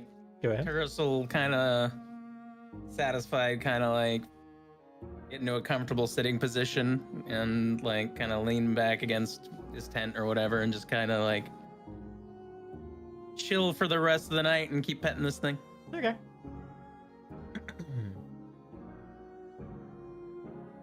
Yeah, it'll hang out for a while. And occasionally like walks away and it goes and it grabs the pot. And it brings it back next to you and just starts chewing on the edge of the pot. And I think what wakes up scene is not like you poking him for his watch, but Scene, you hear just this like, it's almost like a nails on chalkboard sound of just this creature like chewing on metal and like snapping a piece of the pot off. Just the metal bending of this like wrought iron pot. Oh god. Ian would like jump out of bed and start like looking around frantically. What's what? Yeah. What? And you would just like look at this thing. Hey, you see Turris hanging out with an 8-legged wildcat, just chewing on a pot. See, look, I've made a friend. It looks over at you, Scene, as you're like making noise, shifting around, looks over at you, and again, it just like, just hisses at you. Isn't it adorable? There's like 3 chunks of metal in front of it on the ground that's like starting to tear up from this pot. Scene's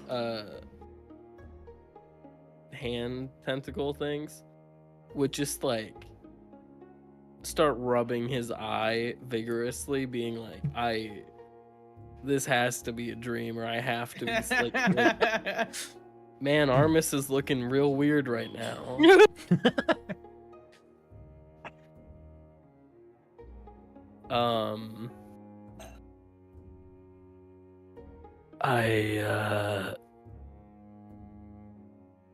What's going on here?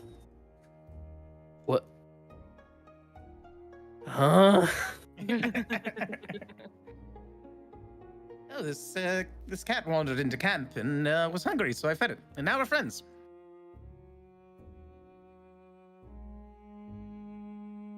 Said this thing has 8 legs. Yeah, correct.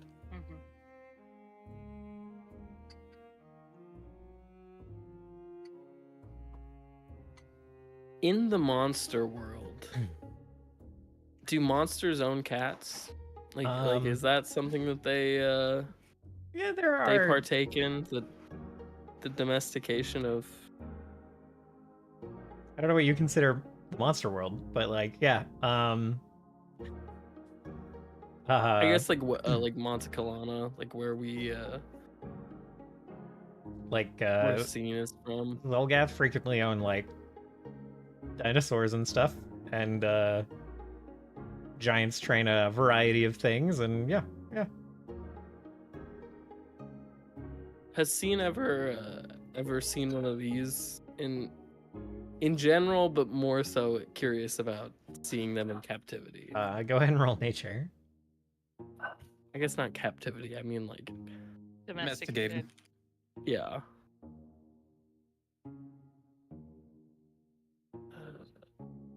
What am I rolling? Nature. Okay.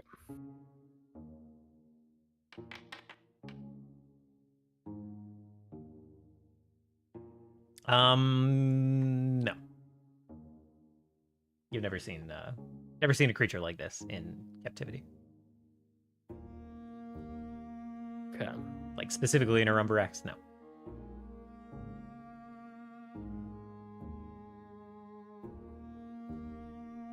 Seems to be you've never even actually seen one of these creatures, as far as you're aware. Seems like something that doesn't migrate down through the Valley March.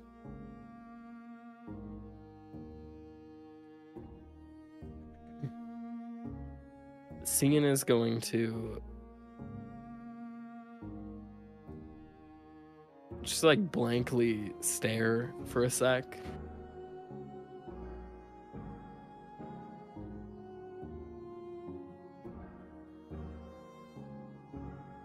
And then he'll mumble to himself and he'll be like,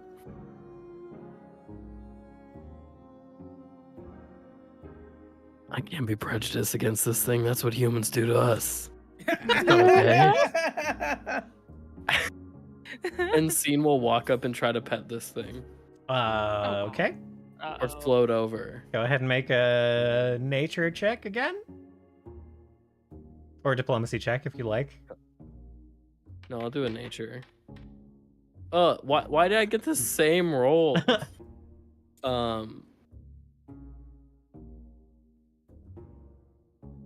Yeah, I'll stick with it. I won't re-roll. All right.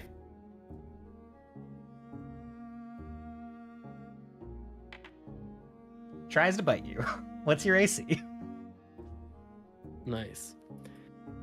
That is, I think, a crit. Excellent. Yeah, that's a crit. So, deals 48 damage to your tentacle. Your pseudopod. Okay. Oh, I have to actually do the. Bites your tentacle, your fucking eyeball explodes. And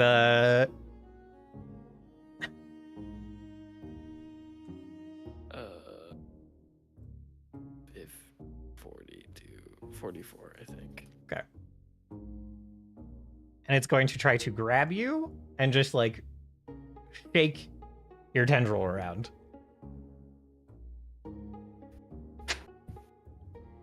It's gonna Does dental it- that thing right off of you. While this is happening, do I have the ability to... Can I roll something to try and see if it's trying to be malicious or if this is like... You when know a cat- this. Definitely. Well, no. Let me just say, like, is this like when a cat scratches you and like makes you bleed a bunch, or is it like because it's just? It's a little more like when a raccoon You scratches know. you and make you bleed a bunch, but yeah, sure. I'm like, is it trying to play or is No, it... it's telling you get the fuck away, don't touch me. Okay.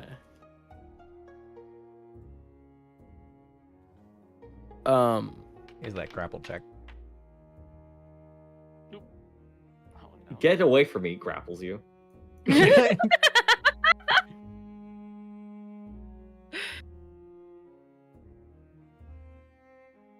So, Cian, what do you do? Turris, what do you do?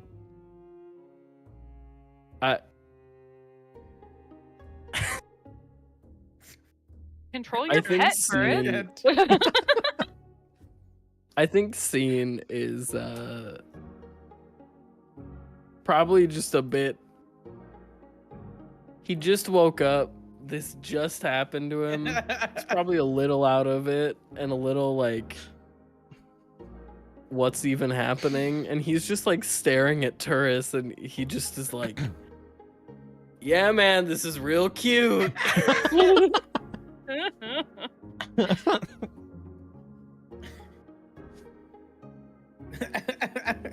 Terrace will be like, whoa, whoa. That cat, spit him out.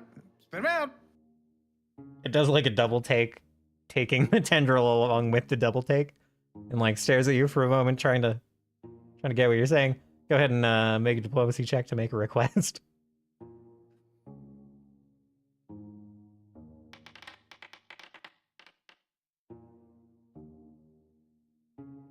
As Cian is being like flailed around, he's gonna look over at Turris.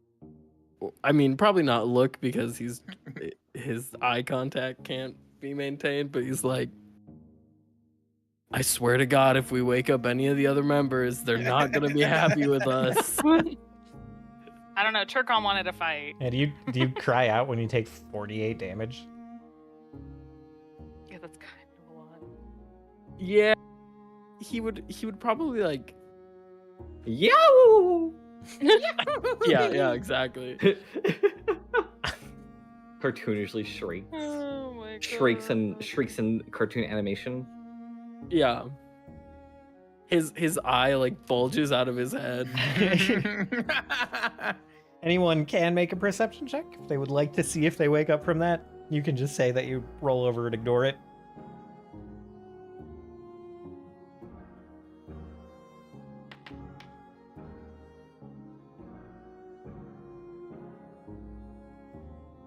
Wow.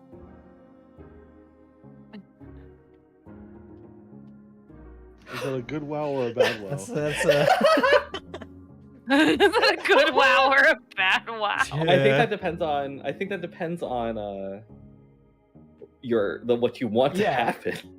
I mean, it's an excellent wow. You do not wake up from this seat of auction shrill shriek.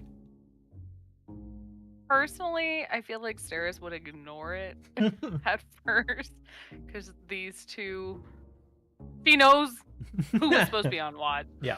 And the shenanigans they get up to. That's but fine. if another yelp happens, I'll roll. Yeah, if it escalates, sure. If another whelp happens and your friend dies, So, Fine. so the creature looks over at you, Turis, the Rumbarax. Still holding the tendril, and just kind of slowly like opens its mouth and like spits Seed of Auction's hand out, just bleeding. And then it like sets its head back down, staring at you, Scene. And it's just like, grrr. Scene is panting and just like, oh my god. Don't worry, he'll warm up to you. Just have to get used to his all. Well, your nature check didn't tell you anything about the Arumbarax, but your nature check does still suggest that that's probably incorrect. He's in denial. Chris believes it.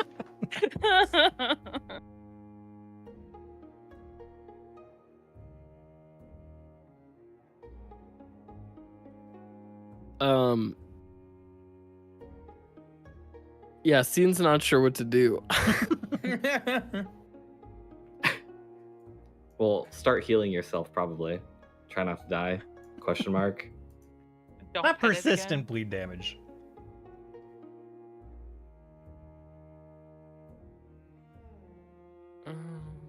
Let's see. I should just have like normal medicine.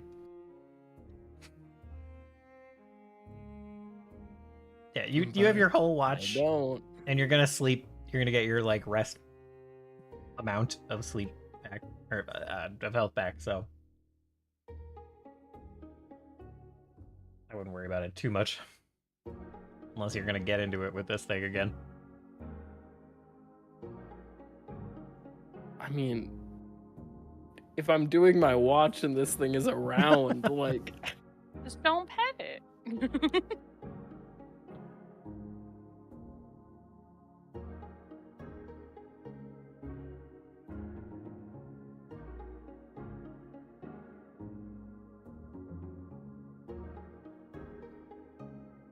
You do your medicine checks. And- Sorry, go ahead. I was gonna mention, and since it like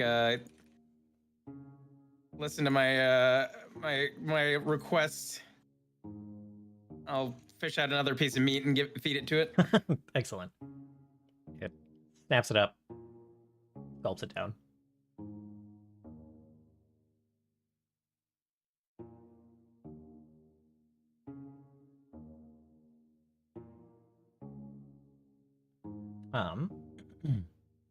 How long do you stay up, Turis? How far into Scene's watch? I'll probably stay up long enough to make sure that they get along, and Okay.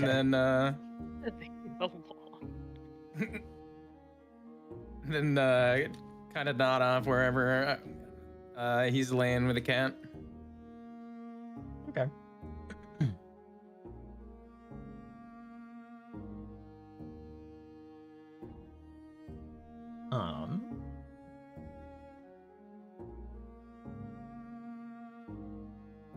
So seeing you get into your watch, you're not seeing anything notable out in the woods or anything.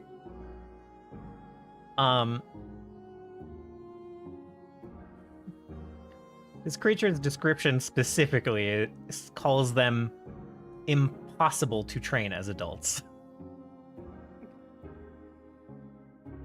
So I do think Nothing's impossible when it comes to Pathfinder. Oh my god. Rules are made to be broken, right? Let's see. Especially with really great rolls. I'm gonna say you. So it's still possible, but this is also still a wild animal who's going to get up and walk away at some point in the night. You can stir and notice that it is getting up and starting to walk away a little bit after you like get to sleep.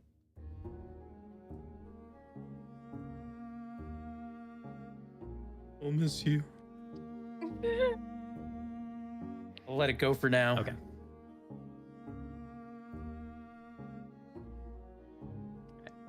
Seeing you see this 8-legged cat thing walking out of camp.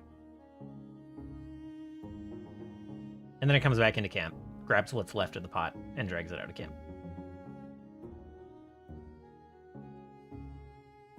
Yeah. Scene will just like look in the other direction. Okay. Like not make eye contact. All right. A couple of hours pass. He'll just mutter under his voice like, "It can smell my fear." A couple of hours pass. You wake up Turkan for his watch, which also goes quietly. Nothing happens.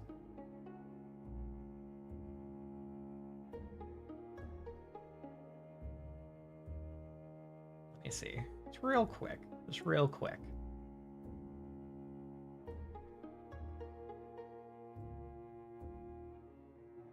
Where'd he go? Oh, there he is.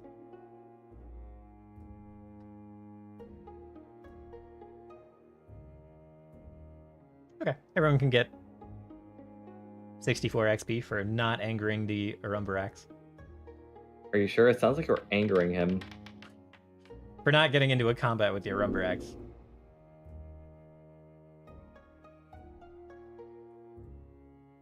So we're 154. Did you just roll initiative for the... What? What just happened? Mitchell said, I want to fight him. I have us at 254. You said we're adding 64 for that? Yeah.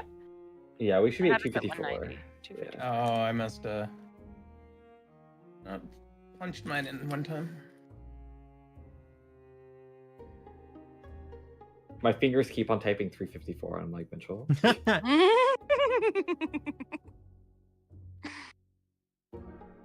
And It's never enough. You always want more.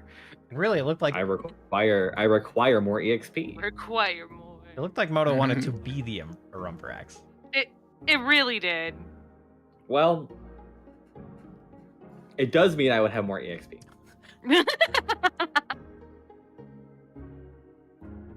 You're like, actually, I'm RPing as the I'm RPing as it, and it comes back to eat Armis.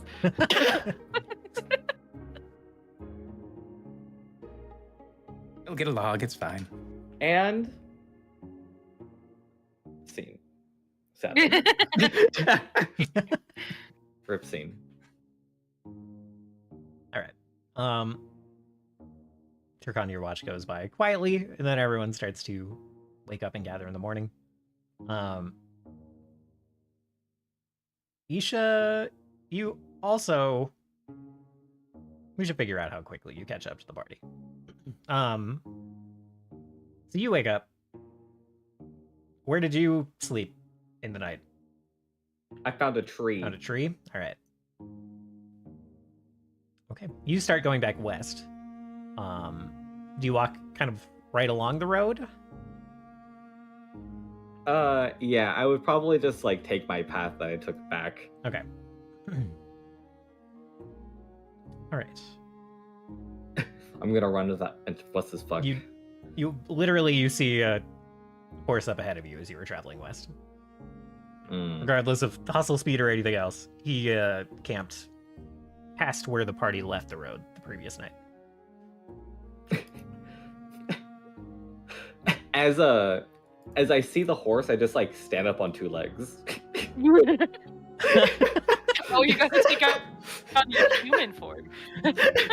Yeah, I just start walking around on two legs. Okay. Are you trying to pass as someone who is not? Yeah, I pull more of the, like, Isha's robe right now, like, basically covers her whole body. It's like a big ass fucking blanket. Yeah. She supports like all the extra cloth by like grabbing it in her wings. Yeah. Okay. So she just kind of like lets it go, and it just like slumps to the floor. Okay. Go ahead and make a probably deception. Technically, he has. Yeah, I guess. How does make a disguise? How does it work?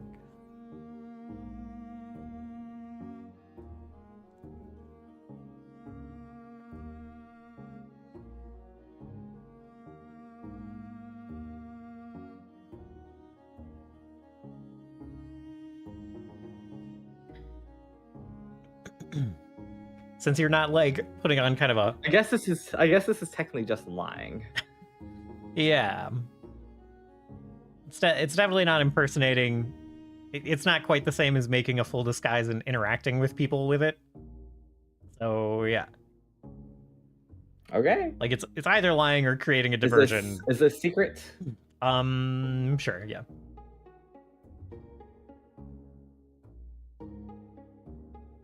It actually is not. Are you sure? It looks like it's secret to me. It's okay. I'll take it not secret. That's okay. fine by me. I'm gonna win this. Fuck.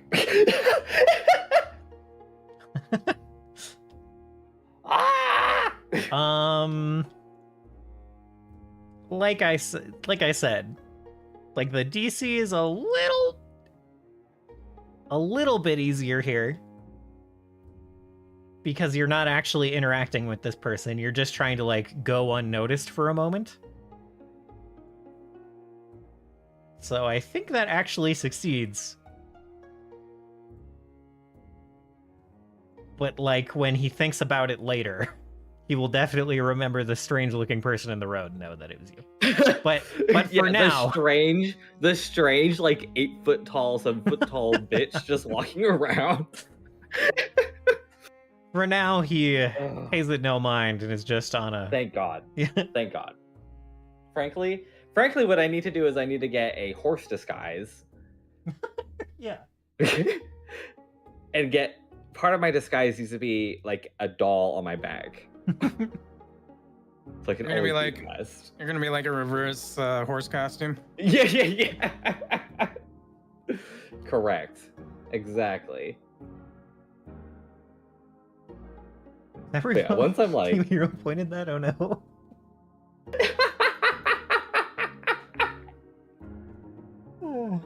It's okay. I won't need it. Okay.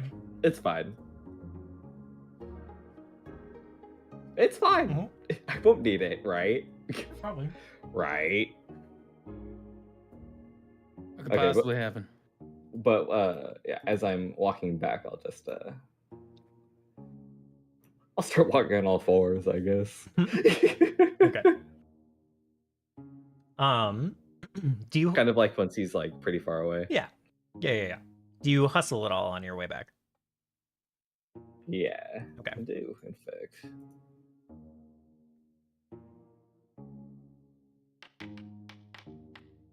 Well, I'm not hustling anymore. Okay. You hustle for the first leg of the journey. Start to get a little tired. Go back to walking at your usual pace.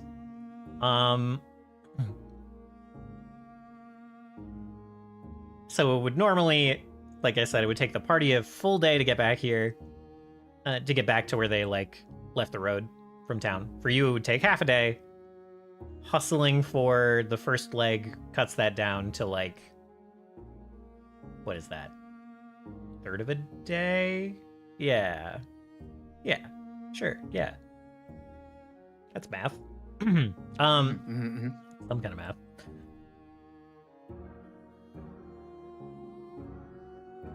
Okay. So, party for that first third of a day. Since you don't know how long it will take for each to be along, you break camp, start heading north again. Turkan, go ahead and give me another survival check to keep on these tracks, since the situation has changed somewhat. You're no longer on the road and just kind of keeping a lookout.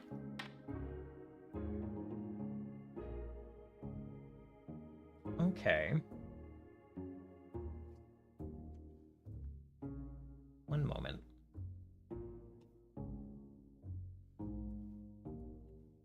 You don't play for a month, and suddenly you're like, I should double check everything.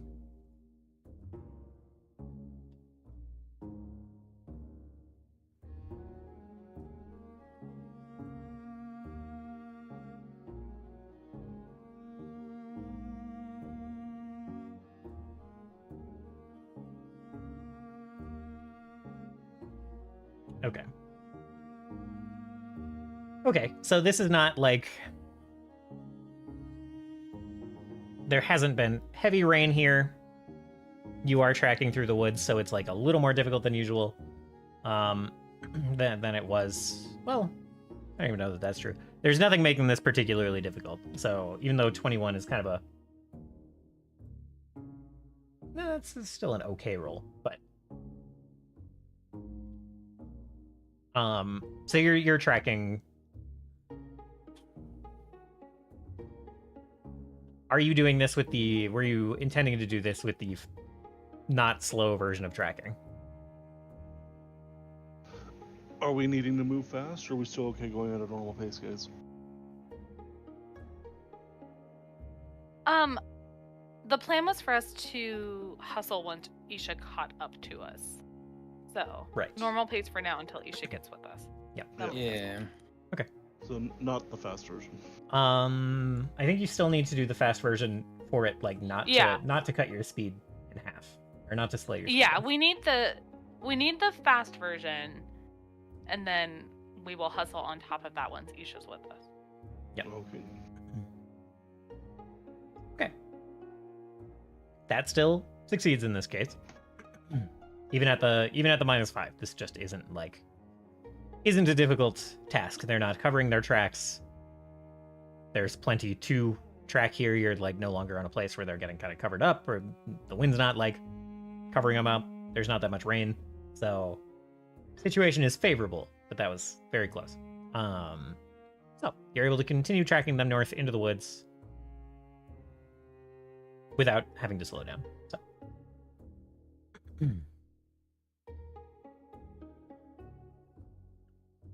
So you doing that for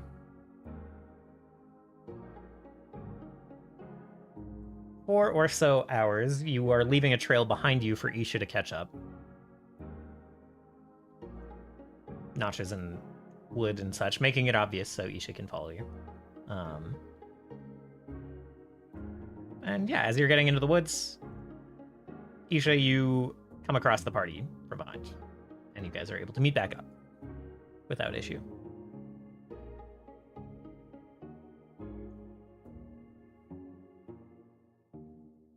Hello again.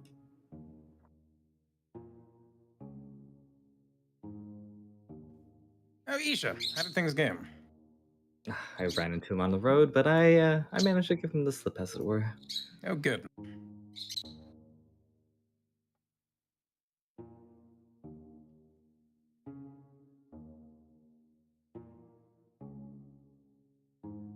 And with that reunion, we'll take a quick break. Everyone's good with that? We'll meet back up in 5 minutes and keep going. That's good. Okay. Catch you in a few.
I'm back. I definitely hit play on the wrong song.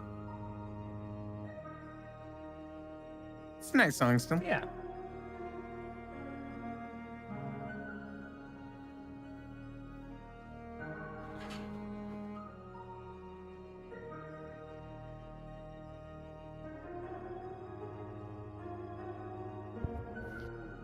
I am back. Welcome back. Phone's talking to me.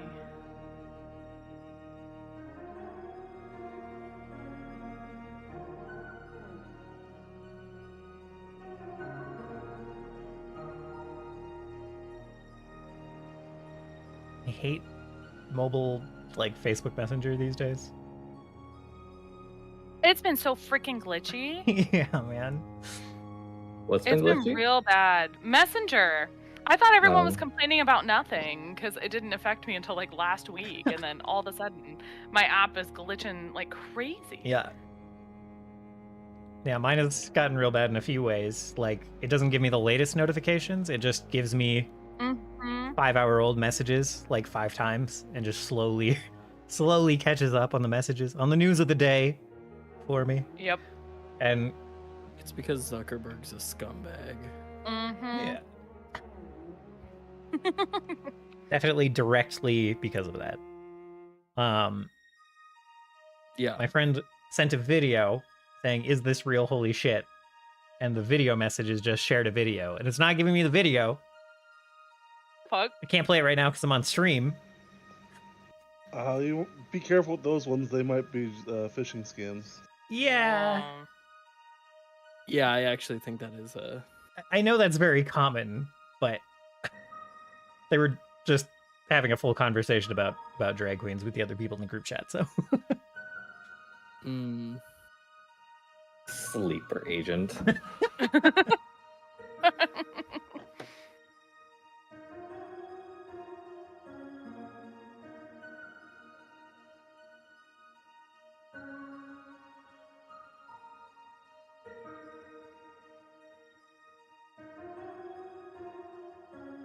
let's see. I think I heard almost everyone. Have I heard V? Oh, Yeah, okay. All right. Welcome back. Oh, it just, okay. I'm gonna babble about the intricacies the of phishing Foundry scam? music. No, I hit play on something on a different playlist and was overlapping instead of crossfading. Anyway. I hate when I crossfit. Yeah. What? So you guys start to venture north again. Now we pick up the pace, right? Yeah. Mm-hmm. Now you guys, it sounded like the plan was now to hustle. Isha cannot, but Yes. doesn't need to because Isha's already twice as fast as everyone else. Correct. So, if everyone else wants to give me a fortitude save, I just need to see how many people are fatigued. Whoa! Wow. Oh no! yeah. Do I get to rest after being? yeah. Your wound does not keep you up through the night. Do I get to go to full? Yeah. If you like did you had like extra spell slots to like soothe and stuff too, you can just be at full. Yeah, I did. Yeah. Yeah, it's totally fine. So Okay, let me give you a fortitude.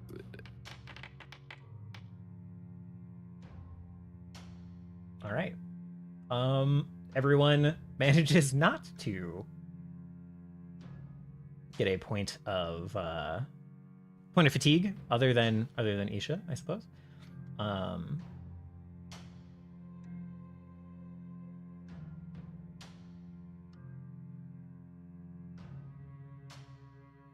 revisit that in a sec. So you guys are hustling north. The track. I was like, don't make me buy a wand of fleet staff. The I'll do it. tracks I'll fucking do it. eventually converge on another kind of like trail up here, another path. much narrower than the one you were on, kind of carved through the woods, curving around kind of the base of this mountain. And you follow them onto that road. You are moving with purpose. Is there with alacrity, one might say. Yeah. It is not the purpose of your travel, but you notice kind of like a hunting lodge or something a little off to the west, up one of the trails, as you are venturing north. Now we gotta go over there and see what side quests they have. Yeah, No. check their job board. Yeah. Kill the Orovrax. It's fucking Urumvarax.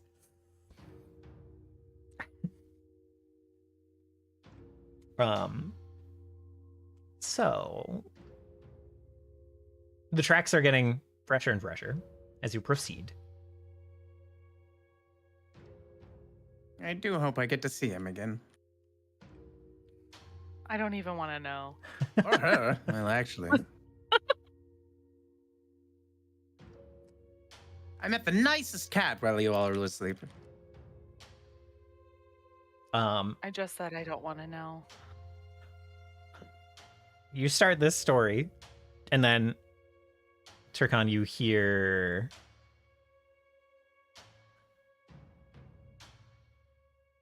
some voices up ahead of you. I hear voices ahead of me. Oh. Funny. One with the general. I suppose you're less familiar with his voice, but the one says something, and then a cadence familiar to you. You hear some response from Batsrig, though you can't quite resolve what he's saying. And it seems like they're just kind of around the bend up ahead. You are gaining on them now. They are just ahead. What's our plan of action here? Are we going to try to reason with them first, or? I mean, I had hoped we'd get information from them. We don't know what they're after, but we know they're associated with the Star Dreamers. Well, or were. There is no evidence to suggest that they would be separate. And not only that, but they did kill some of the local guards on the way in here. Exactly.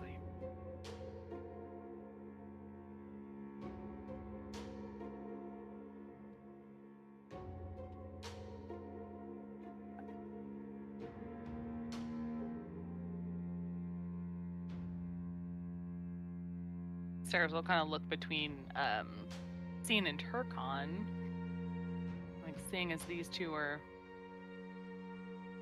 friendly to you in the past. I don't know how you feel about us going in immediately and ending them. Perhaps If you he could dies, he lead. dies.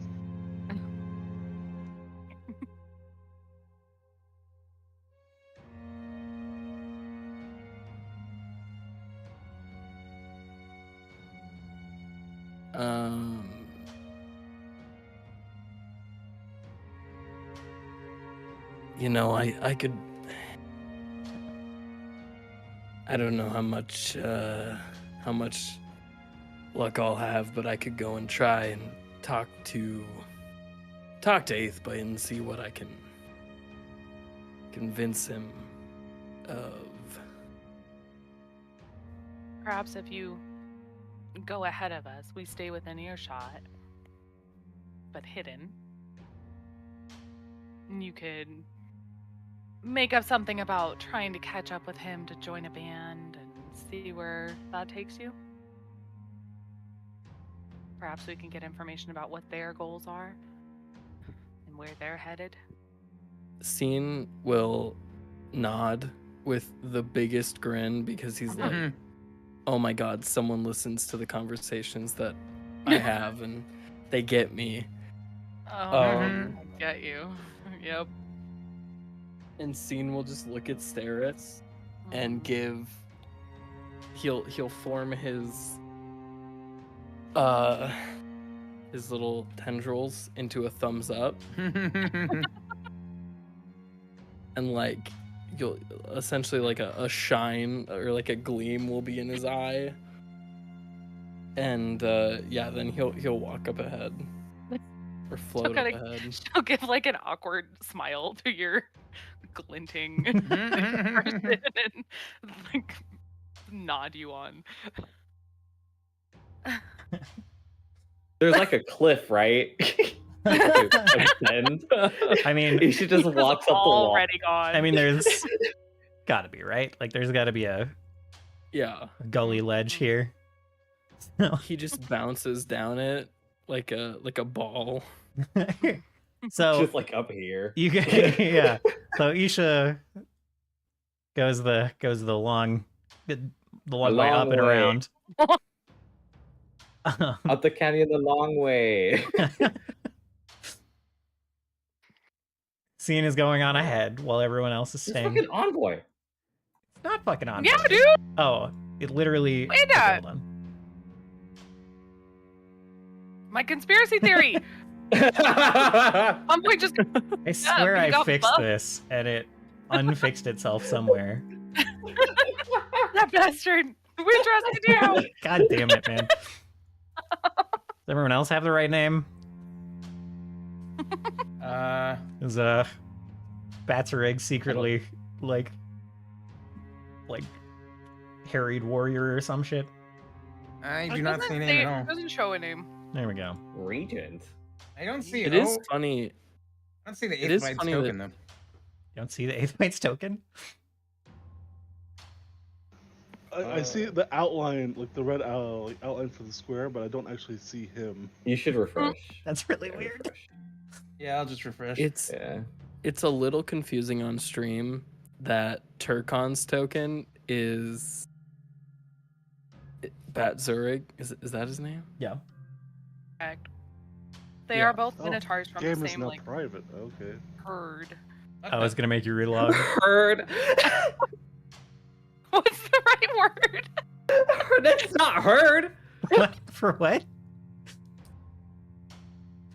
I said Turkon and Batzorik were from the same herd, and that was not the right word. It might be the. It was not the word. Gaggle. Tribe? I don't know what you call it. Yeah, tribe.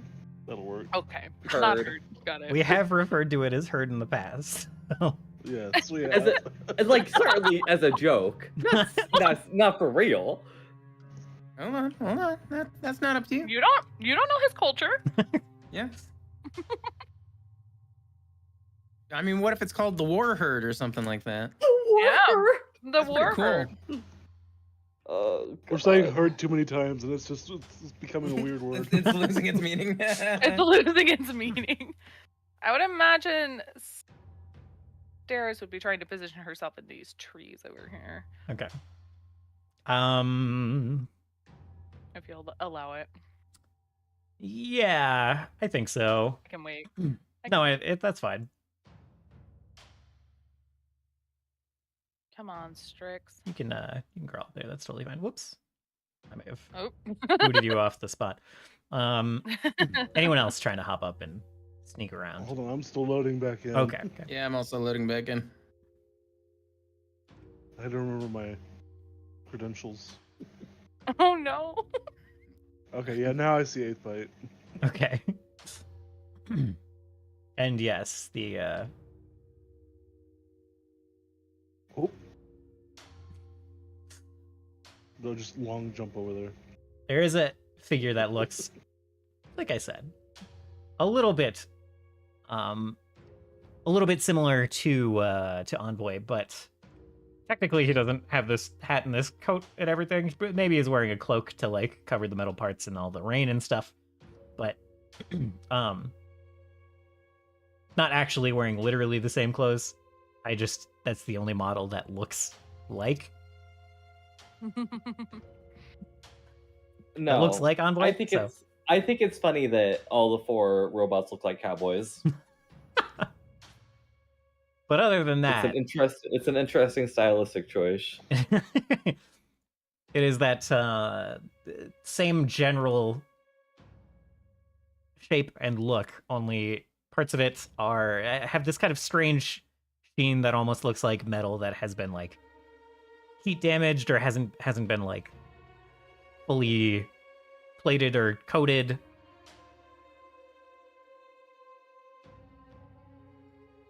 Just a little bit of a different sheen to him than Envoy. Not as cool Did you looking as make what that I'm hearing. effect? That's what I'm hearing too.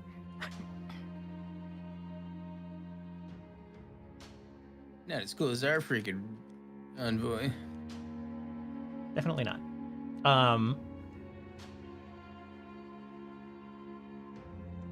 Seeing you start approaching, you hear them going back and forth. And they're having like a kind of an argument about which way to go. At this fork in the road. And if a robot could look annoyed, Regent looks a little annoyed and impatient and goes between like kind of looking between both of them to just like turning around and facing up one path and then kind of the other and just kind of like pacing impatiently for his two companions to figure out their shit. Meanwhile, Batsarig is like, the instructions were to go north, and the 8th bite is just like, yeah, man, they're both north. What do you want? Right one goes out of the woods, left one goes more up the mountains. Where are we supposed to go?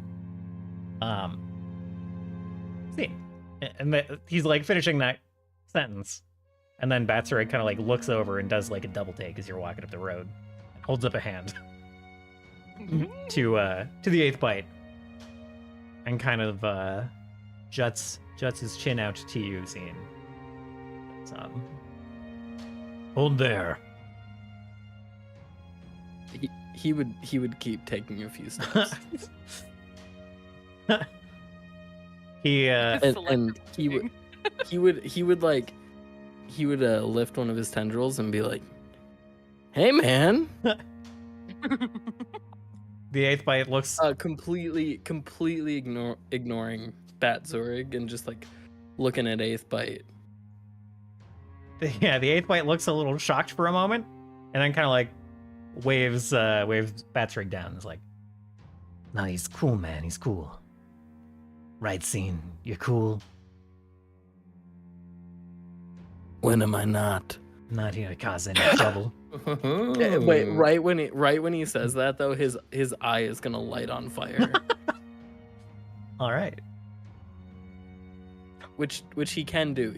I do have the burning eye. Yeah. Oh, I thought it was a reaction to the cat scratch. The allergies flaring up. God damn it. Yeah.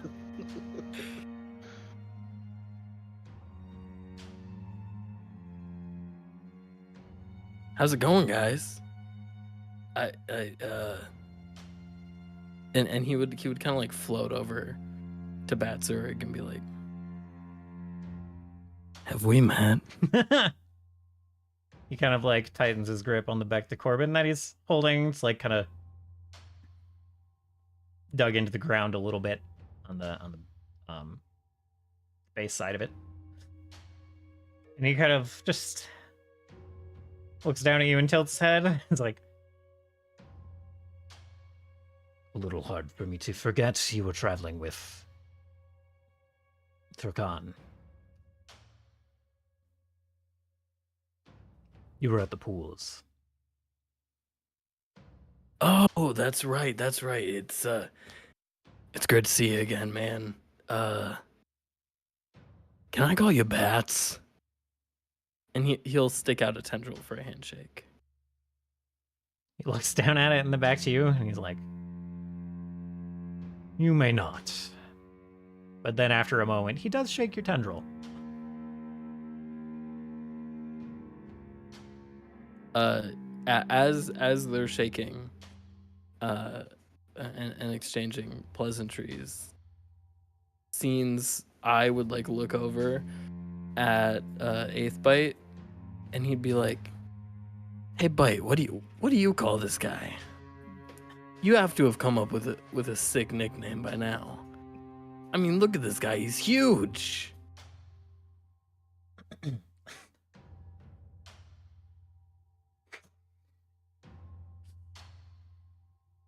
Yeah, he gets real mad when I call him anything but Batsarig. Sometimes I sneak in like a big Batsarig, you know? Maybe a biggie zig. Scene would nod. Biggie sick. Batsarig just And, slowly turns and glares. And he'd be like, "You were always the best at that, man. Is he, you know, is he cool with it?" What do you mean? And Scene will like, Go ahead, sorry. does, you know what I mean. Does he play? Nah. I've tried to get him to look into drums a little bit. But he's not, doesn't really take to it. Like, he likes Scene's head drums, would but he shake. doesn't play to my, you know. He can't keep up with you. I get it. Yeah.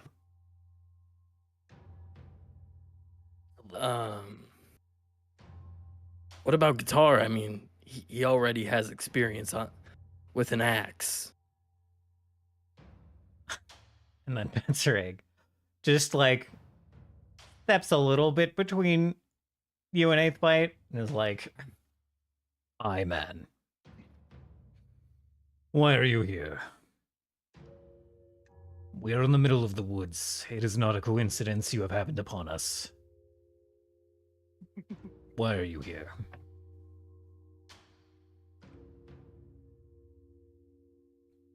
You're right. It's not a coincidence. I gotta be honest. Eighth Bite, I miss the band.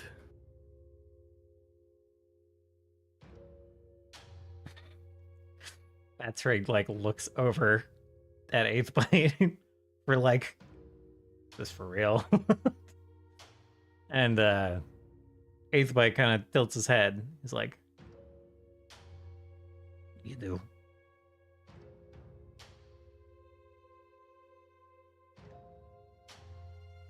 What do you think, man?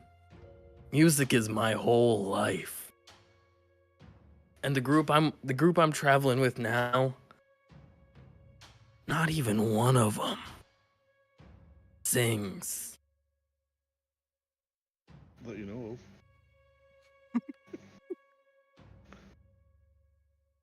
I mean, yeah, let me clarify. I think they could, but they don't. That's a shame. That's a shame. And Scene will, like, with his tendril, he'll, like, kind of, he'll do the, like, very dumb bro thing of, like, hitting the back of his hand, or what would be his hand, against Batsarig and being like a few times, like, trying to kind of, like, it's like he's jogging his memory and being like, yeah, like your guy, Turkon. That guy could kill it, but he doesn't. He just, like, looks down at where you're tapping him, where you're patting him, and just, like, stares for, like, a long moment. And then the Eighth Bite. Do you actually miss the band? Yeah, A part of him does, yes. yeah. Scene misses the band. Scene is actually, This isn't acting. This is real. no. Scene is genuinely like, I can't stand being around people. Well, he can stand it, but he's like, I wish I was around more people who understood the drive, the want Yeah. of music. But that is not specifically why you're here, right? No. Okay. So he believes you. He believes everything you're saying, but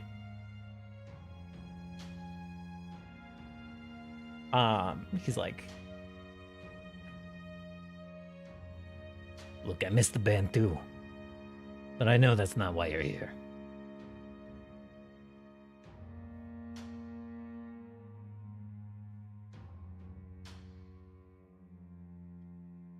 Sean will he'll like blink a few times and nod, and he'll be like,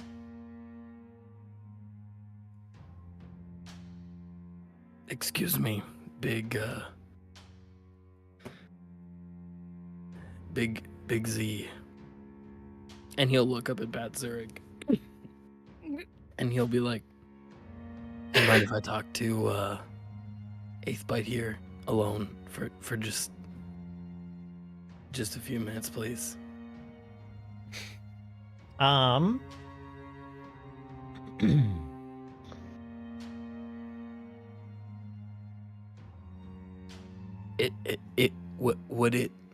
Would it help as a measure of good faith if I leave my weapon here with you? He tilts his head. He's like, give your weapon. And he'll turn and start walking away. And this robot fellow will just kind of like watch that and look at you. And then look at Eighth Bite and say, I will trust that there is a good reason for this delay. I hope we can be on our way shortly. And he starts walking after Batsarig. And they give you they get out of earshot. Okay. I have a question. Yeah.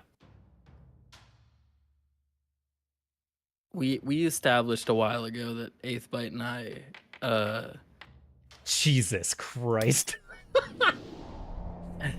Oh no. Batsarig Now is he's walking up alone. this path, and like Isha, you're watching the whole thing, Uh-oh.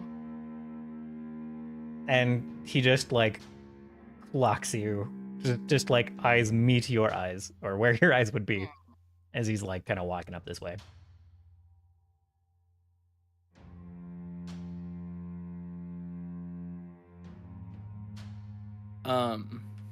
Okay. What I was gonna say is we established a while ago that Eighth Bite and I grew up in the same orphanage. Yeah. Is Eighth Bite's name really Eighth Bite, or does he have an actual Andrew. like, does he have a Andrew?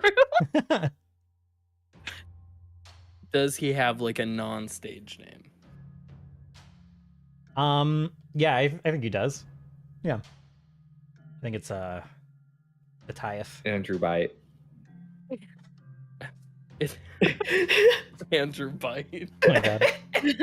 His solo act is just he's not this world's version of the 8-bit drummer. He's actually Andrew Bird. Correct. Correct. Matthias is his name. Tyeth? Yeah, it's in chat.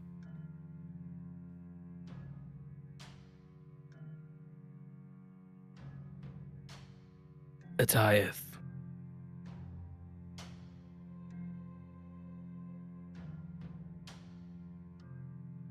I'm worried about what's going on here, man.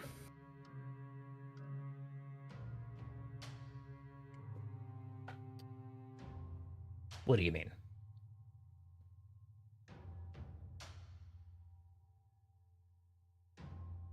The group that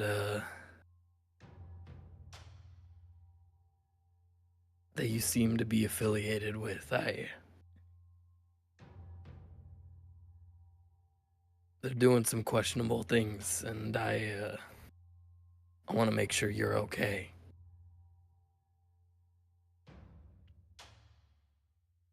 Nah, I'm not okay, man. Whole world's messed up. Something big's about to happen one way or another. I don't know what I'm supposed to do.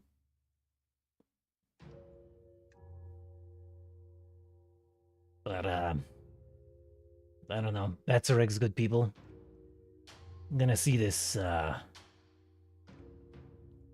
Regent guy. See how he interacts with the king up here. Try to figure out, what they've got going on, what their motives are. You know, what they're really trying to do.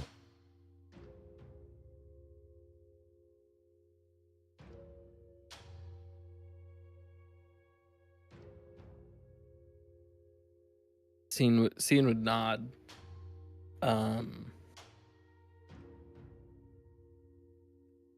Does it feel like we're going to have to fight no matter what? I don't think it feels that way at all. They're not like Batsareg's hackles are up. Regent is like, what the fuck is this? Eighth Bite isn't like gearing up for a fight. Yeah. So like they're not. I'm more. I guess I'm more so meaning like Batsarig and Regent. No, like I said, they're not really like they're on guard, but they're not like sharpening their knives for you or anything. You don't know what they're doing here, but no, I would say a fight is not inevitable. Okay. I would say the other two kind of want to get away from you. They kind of want to move on, get back to their job, whatever it is.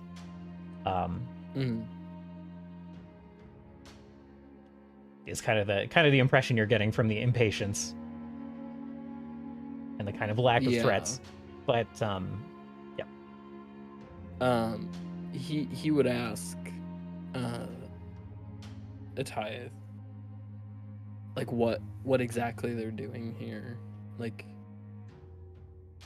why are they on this mission? What are they hoping to accomplish? Stuff like that. We're supposed to bring this guy up to Lanova, talk to the king. They didn't tell us any more than that. I'm not gonna know more until I get there, but some kind of diplomatic thingy. Maybe the Seraph and that's Rosen King. Maybe they're looking for allies.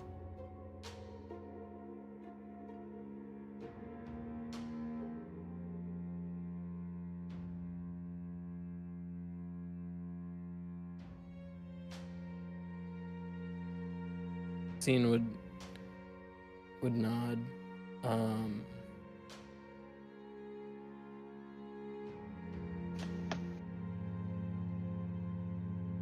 So me and Batsy we're going with. We're keeping this guy protected, getting him where he needs to go.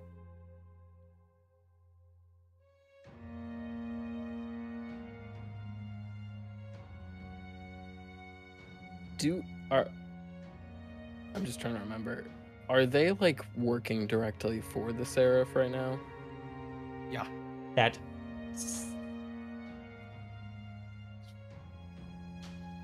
party says yes. That seems to be the case. They were like in that place with all the Seraph worship visuals and everything. Yeah, that seems to be what's going on. Okay. You know, I'm not trying to pry too much, man, but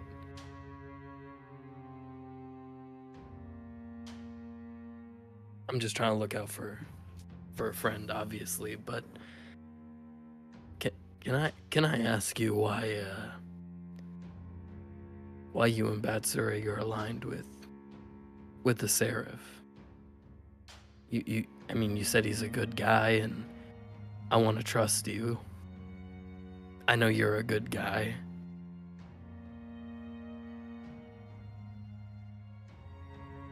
Look, I get a little uncomfortable talking about all the religious mumbo jumbo, but didn't seem like the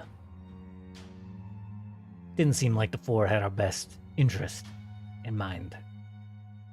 Seems like getting rid of them might be a good idea. Seems like we kind of were here first. Kind of lost what we were when they showed up, is what it looks like. I don't really got the whole story, but not a pretty story.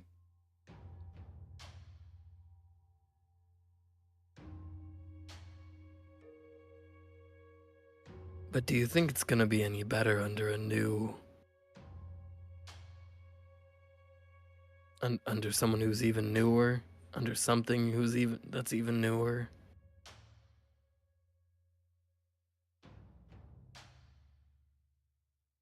Ooh, I like that point. Like what about the what about the people, the gods that were here before? Yeah, those are who we're trying to let out, trying to get to be our allies where we can.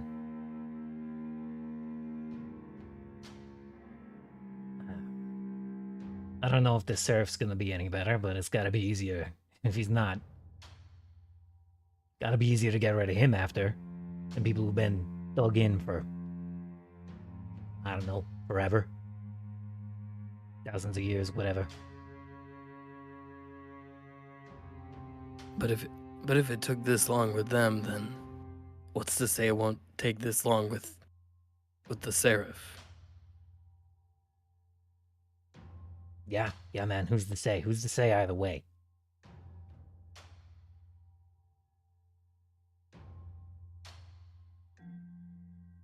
I just know I gotta do something.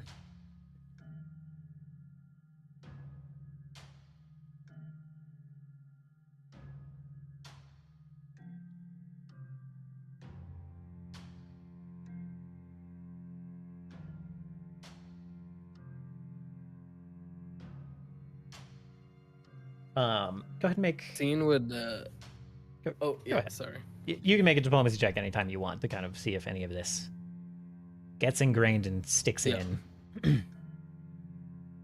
Yeah, I'll do that in a sec. Scene would just look at the tithe and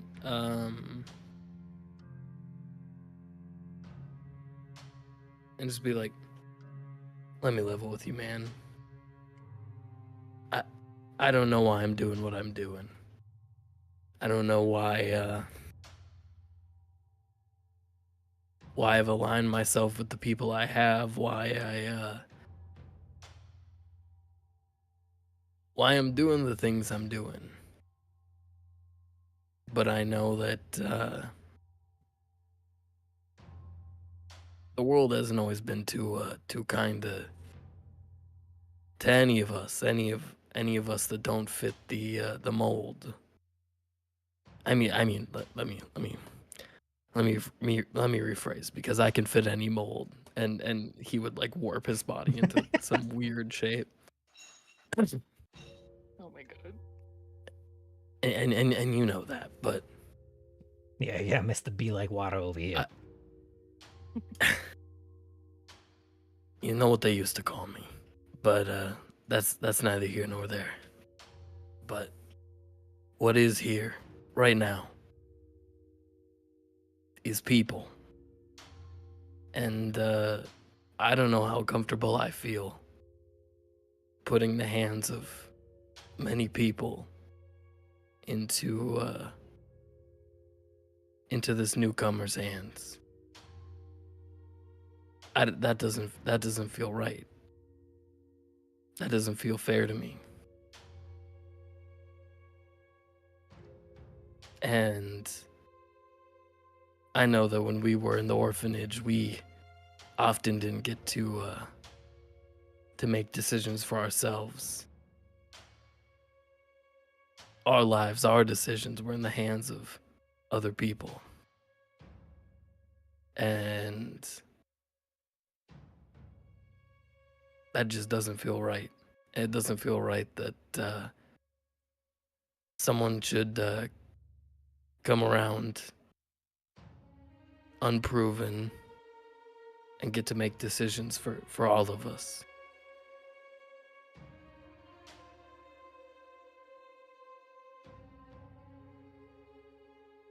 Give this man an Emmy.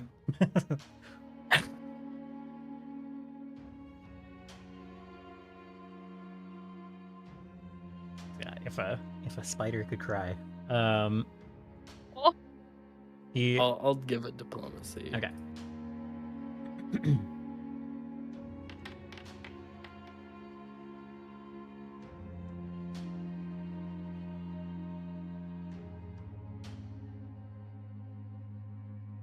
Gives like a slow nod. It's like,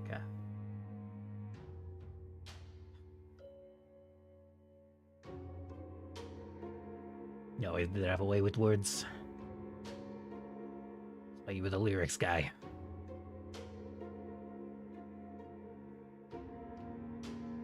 Couldn't have done it without you.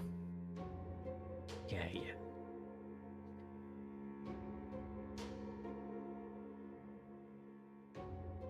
I'm not trying to take decisions away from anyone. If that's what they're trying to do here, I'm not gonna be good with it. I'm gonna go with them. I'm gonna finish this job. See how he interacts with that king. See what goes down.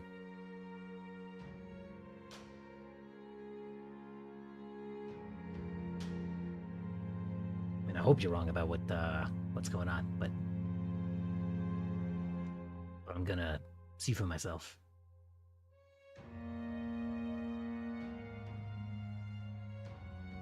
Cian would nod and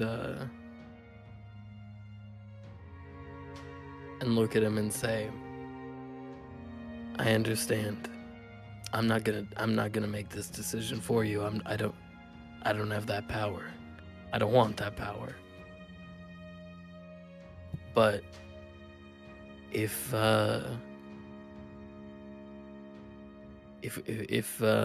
we have to step in and this robotic fella of yours, if he makes decisions that we think won't do right by the rest of us,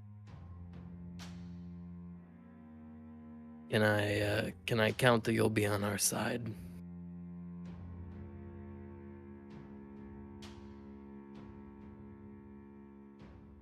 Yeah, I mean,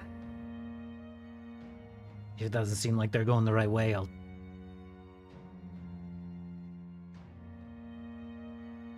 do what I can.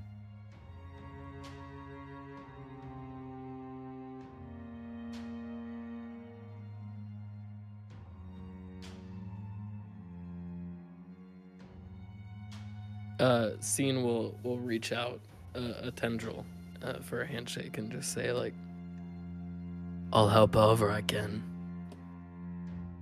Yeah, he'll shake your hand and he'll say, I heard the people kept it to myself, but things in Konnor were kind of weird. People kind of pretending to work with the Sarosins, but, they kind of really weren't, Locals get it. Kind of shook me up. Had me worried. I know what you mean. I'll keep an eye out. They're gonna get weird if I hold us up anymore. So he kind of tilts his head in their direction. I'm gotta get going.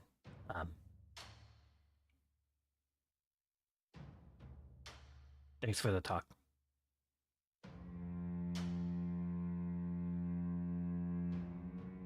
Cian will blink and click his tongue to signify that it's actually a wink. Yeah. And he'll give a thumbs up. Yeah, he'll give you 2 thumbs up. A thumbs up. No thumbs.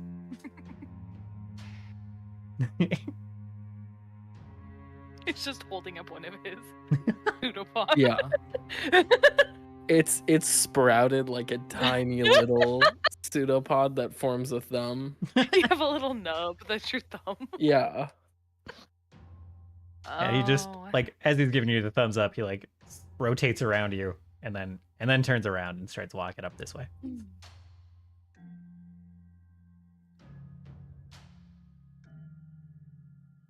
And then Batsarig turns around. And Scene would mumble. Which way do we go then? And 8-Bite's like, who cares? Go that way. Go. Yeah, as they're like walking away, Isha will call out over the canyon. If you travel with us, you won't have to kill any more guards. They kind of stop again.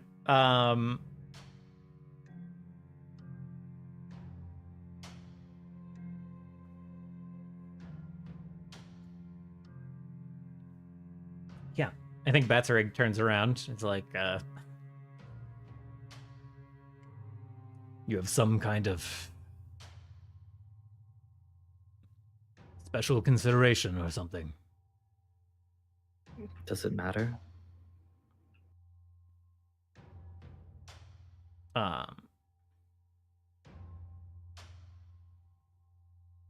think Regent, the robot fellow at the back, whose name has been spoiled by token text, says, I think we are quite all right, thank you. No one asked you.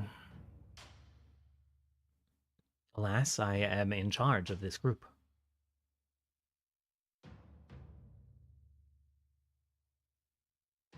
She'll look at Batzorig. He looks a little annoyed. Yeah, he looks a little annoyed, but this clockwork fellow says, With consideration for my escort, of course, but we cannot have tag-alongs.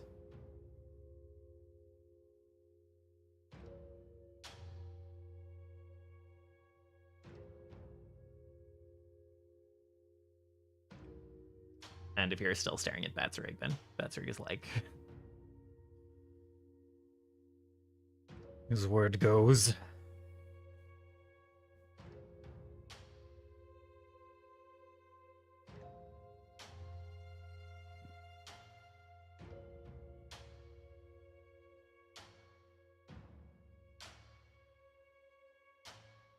Yeah, Isha just, you're all making a grave mistake. And then she'll, like, retreat backwards.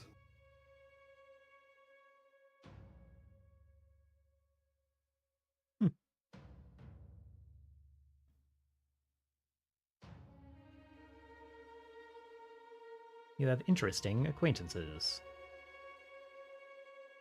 Shall we carry on before they can interrupt further? They kind of go back and forth a little bit and then start walking again.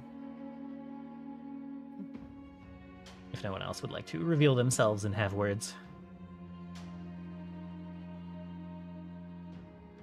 Yeah, I think Steris has been kind of eyeing Turkon, curious of his reaction to Batzorig, but not egging him on at all. He's just gripping the weapon and tensing up, ready to move if he needs to. Your self-control is admirable. Veins popping out everywhere. Like, I want to go. The time is now. The time is now.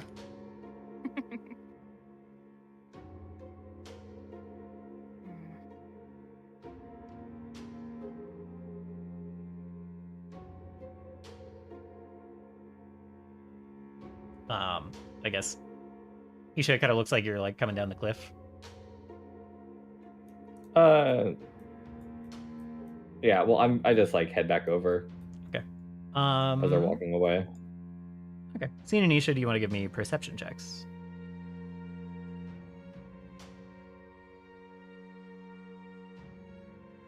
I love perception. I'm so good at it.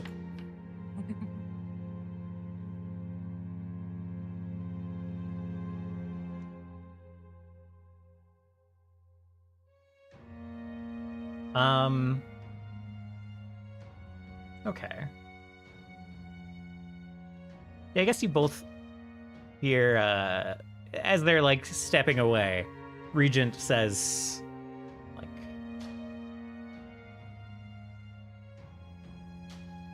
"Are they going to be a problem?" And Batsrig says, "Not for now."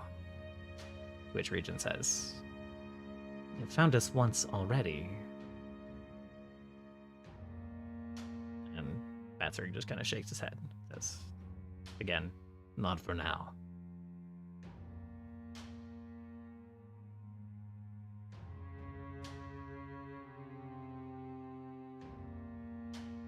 And they carry on.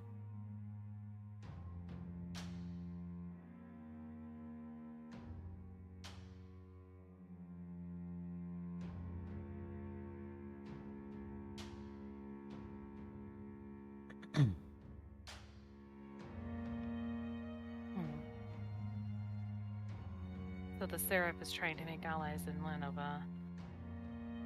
Seems we need to beat him to it.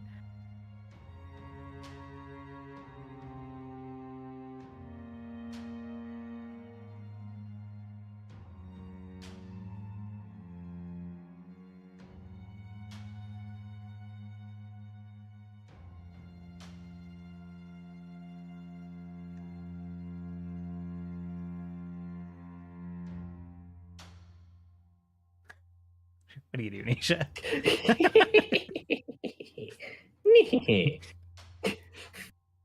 I found them.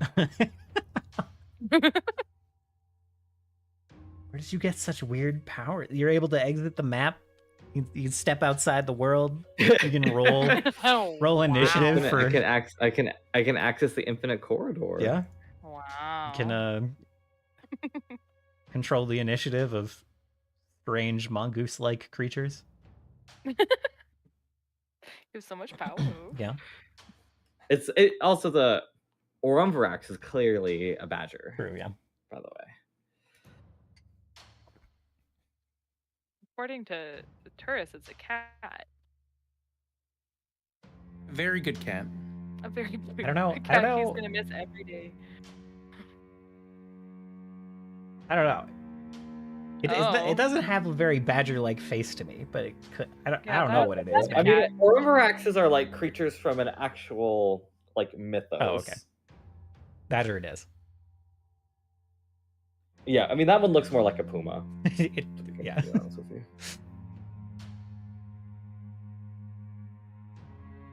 What in Sam Hells is a puma? Mountain lion. Like a cat. See these It's like a tusks? big cat.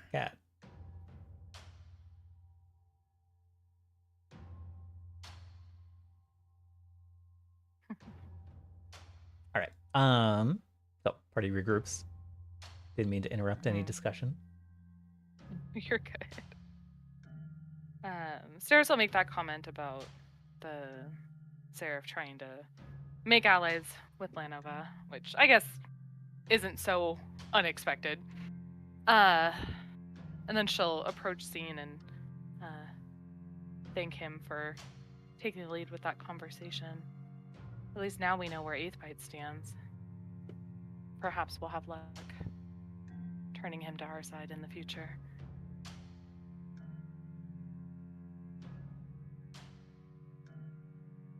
But I imagine it couldn't have been easy to let him go. Seems you had more of a... Nah, that guy's a big pushover. Huh. All the sentimentality has gone so quickly. Well, glad you got over it.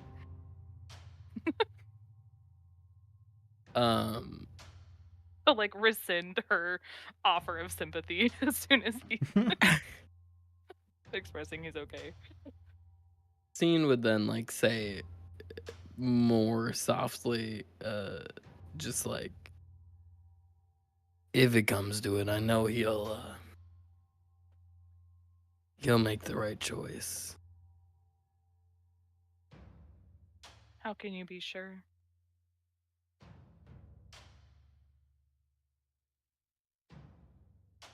Scene will look at Saris and just blink.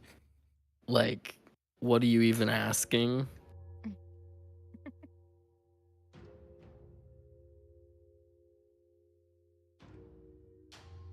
He's made the wrong decision before.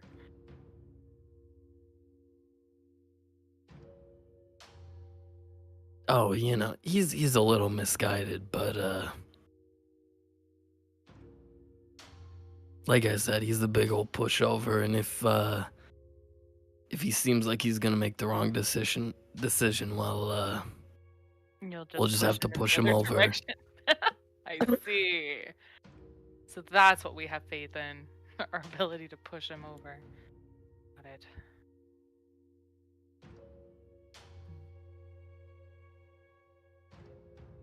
I wish I knew how they encountered Regent.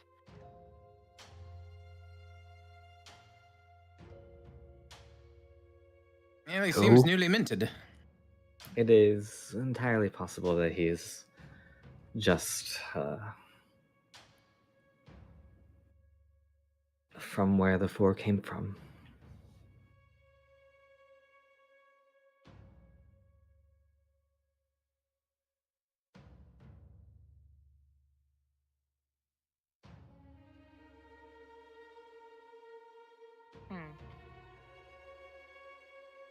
Aren't we sure that he's newly made?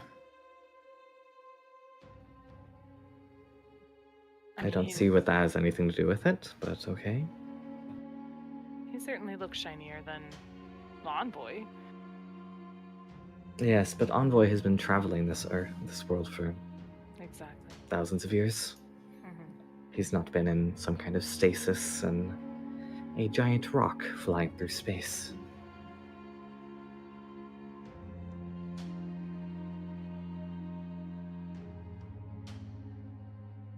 Giant what now? Rock. Although, technically, it's more of a hunk of metal. The Seraph ship. Is that what you're referring to? I don't know if it is a ship.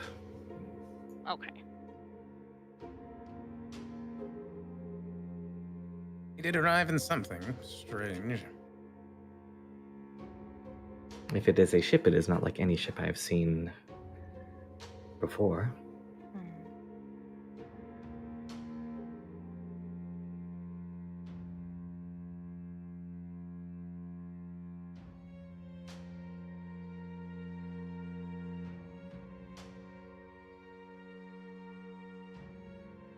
I do regret letting them go. It would have been easier to deal with them here.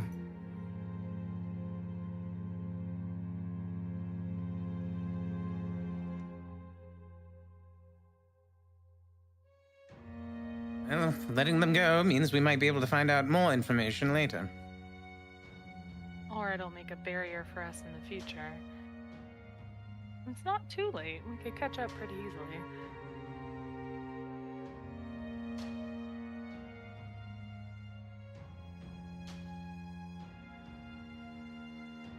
Well, I mean, Ruth is certainly not going to be a staunch ally for them.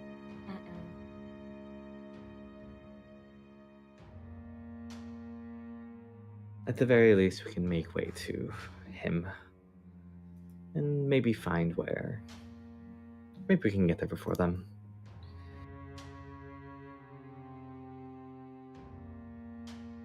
They certainly didn't seem to know exactly where they were headed. Perhaps we could use our babysitter after all. Though you gave him the slip. I could always head back.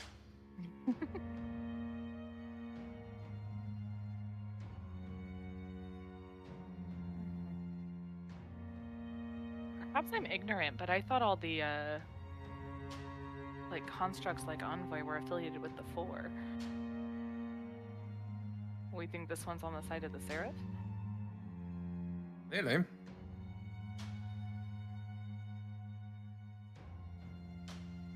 Manipulated in some way, repurposed.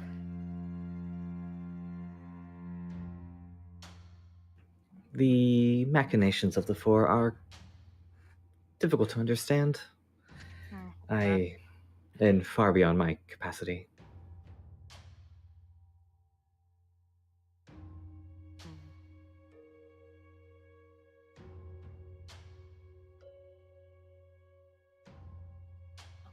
I guess we should be used to having more questions than answers by now. I suppose, but we're on the cusp of it. I can feel it. Ever the enthusiasm from tourists.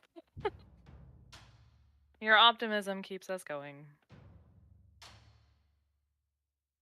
Oh, come now. And he blushes.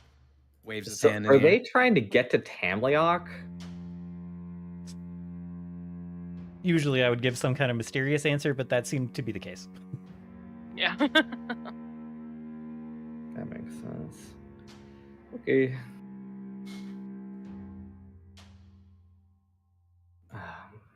Well, if you guys want to be in pursuit of them, I can head back for Sir Egwin.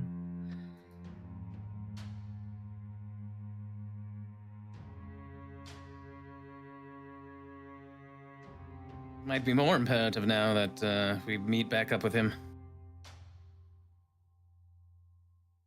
At the very least, he'll get us better directions than we'll do on our own. Let's They put our are babysitter to use. heading in the right direction. There's really no road, as it were. Yeah, but perhaps he can lead us in a more efficient manner. Anyway, great plan. Double back and retrieve our babysitter.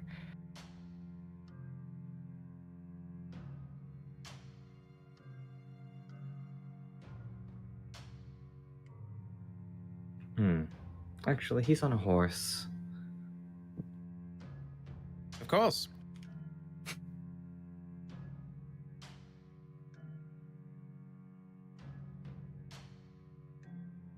I could run ahead.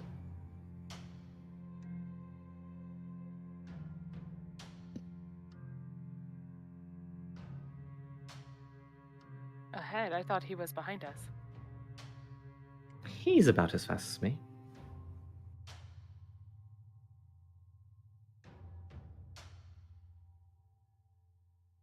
He'll catch up to you guys in no time.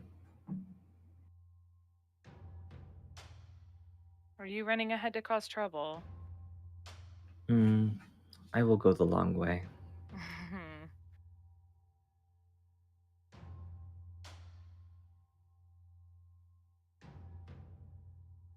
Well, I've learned by now that I can't control you, so best of luck.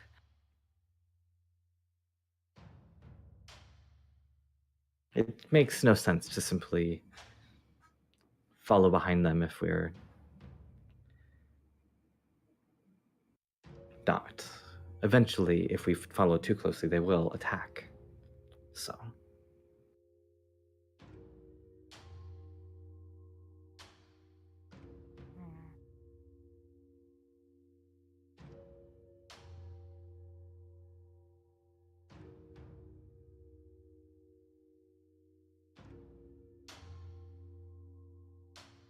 So you're running to scout ahead, like on the path to the right that they didn't go down?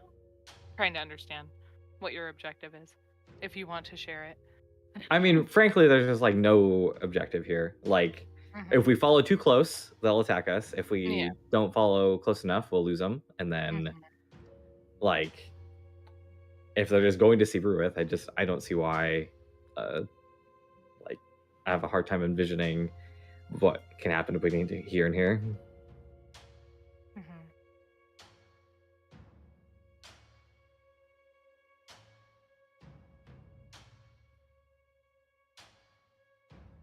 And I don't mean to hijack your entire other objective. This group is doing their own thing. They're off to see Ruith. Maybe that's important, maybe it's not. I just don't want... I don't want that to become the thing that you guys chase because I dangled it in front of you while you were in the middle of doing something else. That's fair. Well, you shouldn't have dangled anything in front of Sarah. What? Why am I being targeted? Was your plan?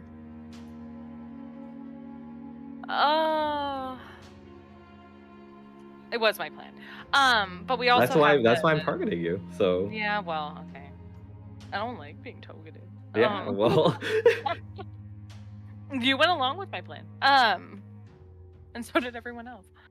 yeah, your plan was fine until it led us to here. Like.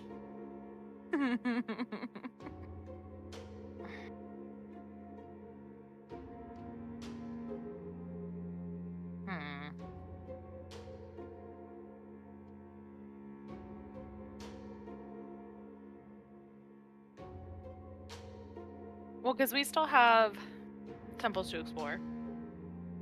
And hopefully getting some confirmation about Rura's orders to restore the temples. Yeah, well, also, he did that yesterday, right? Uh-huh. Yeah, he is getting there. It'll probably take him a day Mm-hmm. to do everything he needs to do. So we're already a day ahead of him. And then I told him I'm in the woods to the west. Hopefully he gets eaten by the Voraktee. I see. Voraktee wouldn't do that. Well, wouldn't do that to you, maybe.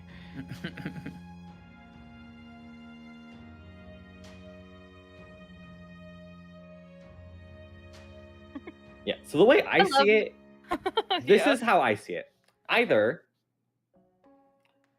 we just instigate a fight here and just fight them, or we try and beat them to Rurith. I mean, like, Rurith's not going to side with them, but like,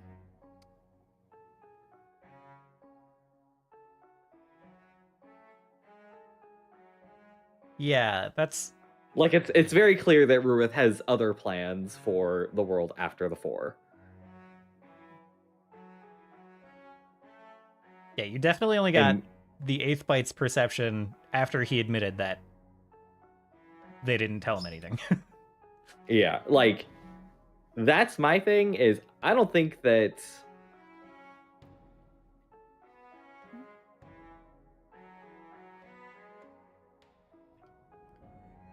Like, personally, I just think it's that smart to just let them go, but...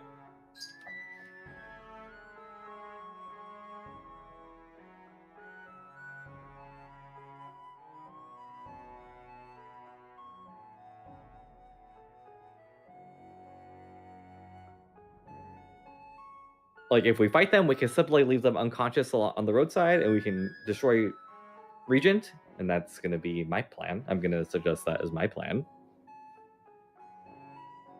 Okay. I don't know what the fuck Regent is, but I don't like him. And that's good enough for Isha. True.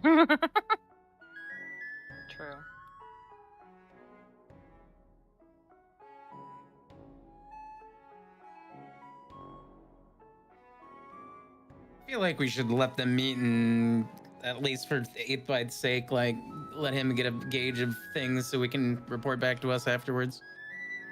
Yeah, if he even is going to. Or And how? Or instead of hoping that he'll hate what they hear, we'll just go to Tamliok and tell Rurith that we're going to be there for it.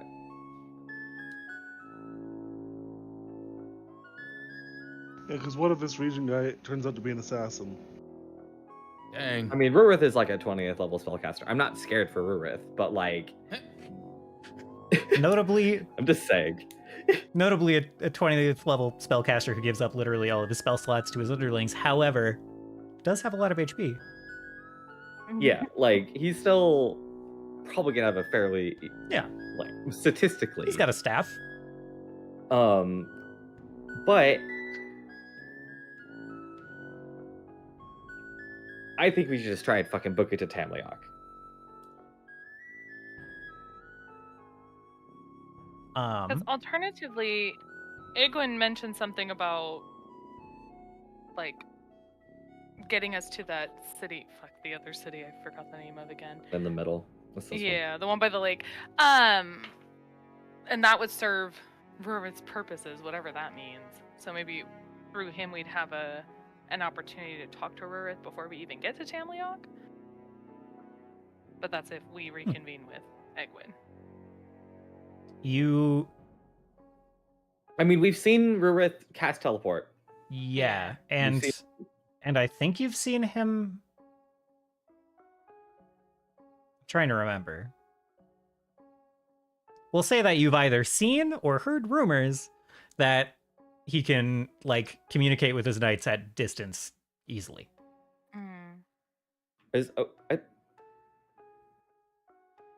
I thought you saw him do this, but no, you told us that during at the end of campaign 1. Okay.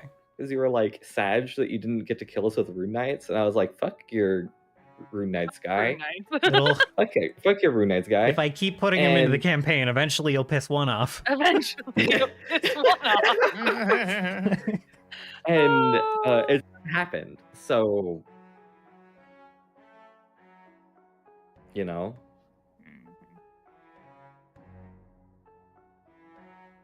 Scene would be like mulling all this over, and he would lift his lute up and be like, "Hey, are you in there?" Now's the time to consult with your devil. There's a brief delay.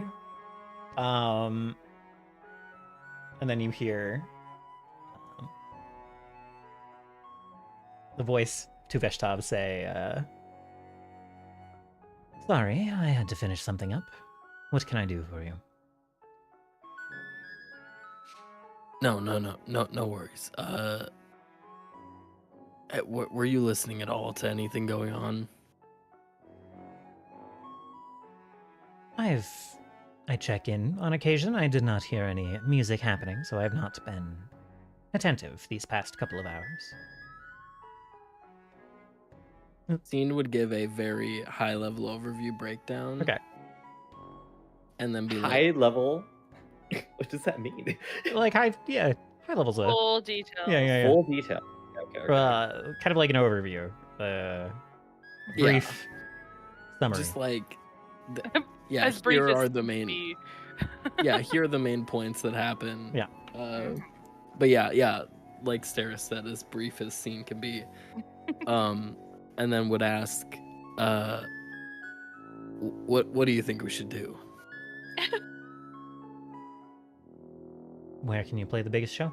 And Scene really quickly, just after asking this, he would look at everyone and be like, "I think we need a tiebreaker here." You're consulting with your agent for the tiebreaker. Yeah, we need a bipartisan. A bipartisan. All roads lead to Tamliok. We all agree. Nope, we need a bipartisan. The issue we are having is that we did not know how to get there. Yeah, so Scene's consulting. Okay, well, you consult. I will go get my knight. Certainly crashing this party that the king will be throwing for these visitors seems like a good way to get your name out there.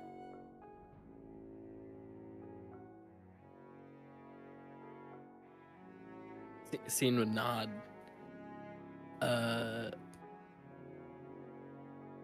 Do you think we should try and get there first, or do you think we should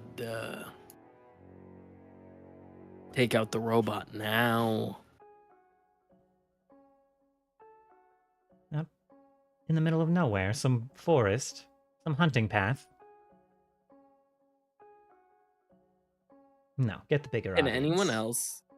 No one else can hear too much. Stop. Okay. Scene would nod and just be like, "Thank you so much. Sorry to bother you. You're never. Hope everything's going well down there." And then Scene would be like, "Down there."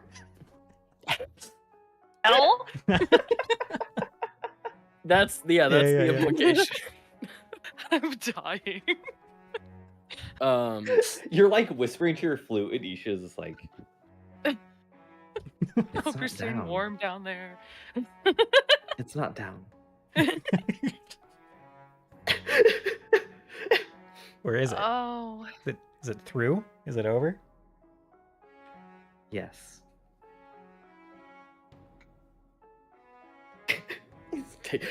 I hope everything is going well down there. It's like it's so funny. Imagine talking to a celestial, be like, "Oh, I hope it's nice up there." That's so funny. I love it. Okay. So Tuveshtov agrees that we need to go to Tamliok. Yeah.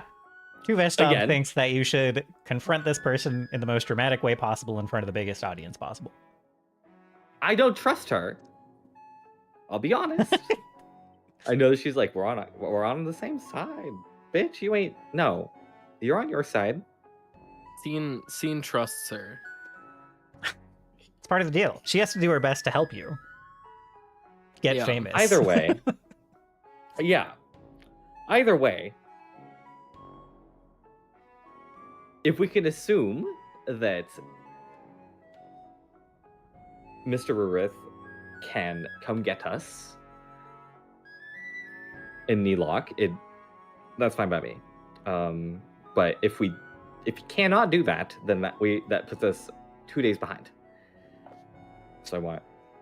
Yeah, they travel kind of slow. Well, I guess that puts you guys 2 days behind. And like the knight can probably, I mean, we're a little short on time here at the end of the session, so a couple of things I'll say. The knight can definitely requisition travel stuff, horses, carts, whatever. Even if he can't requisition a direct teleport. Useless. He can talk to Rurith, so you can like You're pitch telling Rurith me that whatever you Rurith want. can't spare one spell slot. He can't spare us 1 hour. I guess it'd be technically 2 hours, but what a punk. The thing he can't do is take a granted spell slot back for himself at a moment's notice. Yeah, but he can do it in a day. Like Yeah. he can do it the next morning. Right. He probably can't teleport you there in 10 minutes, but you know, some could happen. So yeah. The other thing I'll say is like, if you guys want to handle a couple of the things on the way to Tamliok, I'm not gonna like screw you and be like, oh, they did their thing yesterday.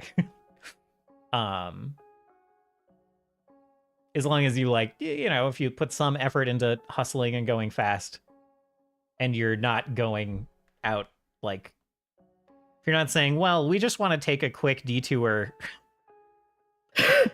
up to Castle Sold Thalagon or whatever.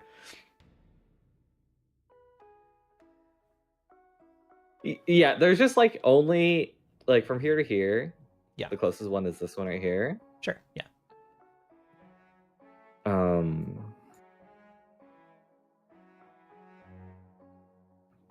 But I still think we should go to Nelock. I think that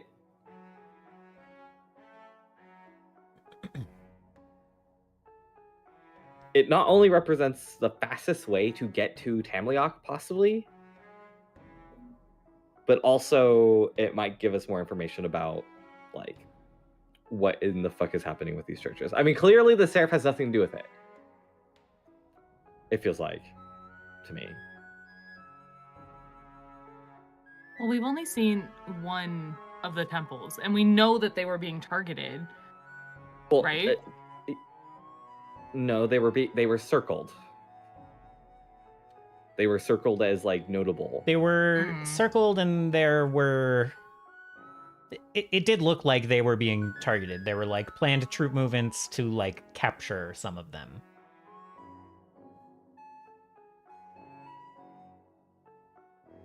Many of them, in fact. Yeah, kind of. My assumption is most of them, really. Yeah.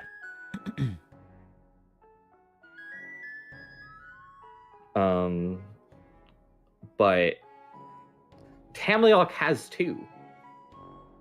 Tamliok has 4. Oh yeah. Oh, I thought the big ones were 4. Big one is 4, yeah. Oh, Neelok has 2, yeah. Yeah, I was like Neelok has 2. Yeah. So Yeah, that sounds like a good plan to me. We can take a little bit of a gamble of getting behind them with the knowledge that we could use whatever transportation acquisitions our babysitter can get us, and or possible teleportation. I love teleport. Don't you guys have any giant monoliths around here? Come on. Get with the times. Seriously, how inconvenient. Yeah. Public transit infrastructure is laughable. Yeah, I guess that is a good plan. I don't, like I said, that isn't like the only other option we have is to like stay so close that it like baits them into fighting us, and that would be hilarious. But it is an option. It doesn't really feel like anyone else wants to fight them. So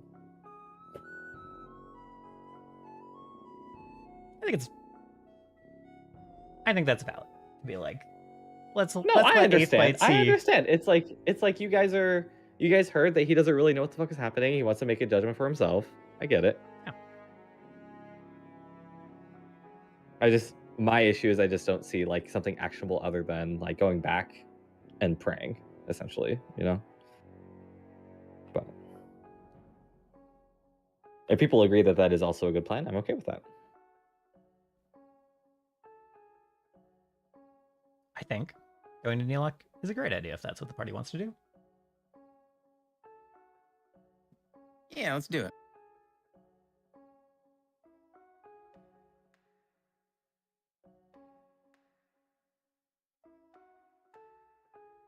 Excellent. I would have to hyperventilate about narrowly missed content this week. Oh no! Varys is like, thank God. They already skipped my fort. They're gonna completely skip this other city. Well, it's so funny because I was like, well, my issue is I don't want to deal with the fort. This fort, it feels like a trap. He said, fuck your fort. That's a trap. This is a trap. The captain's too chill for it to be a trap.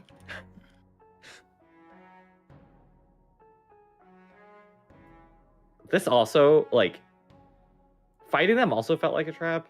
Like, it felt like no matter what decision was made there, it was not the right decision. So I think Scene's impassioned speech was the right decision. That was great. Yeah, honestly, that was a highlight. It was. Konnor, I love your RP. I'm glad you guys enjoy it. I in the middle of it was wondering why I always pick voices that make my throat hurt. And I was like, oh my god, I need like water. I can usually do 8th bites just fine, but for whatever like I don't know. I don't know my coffee today.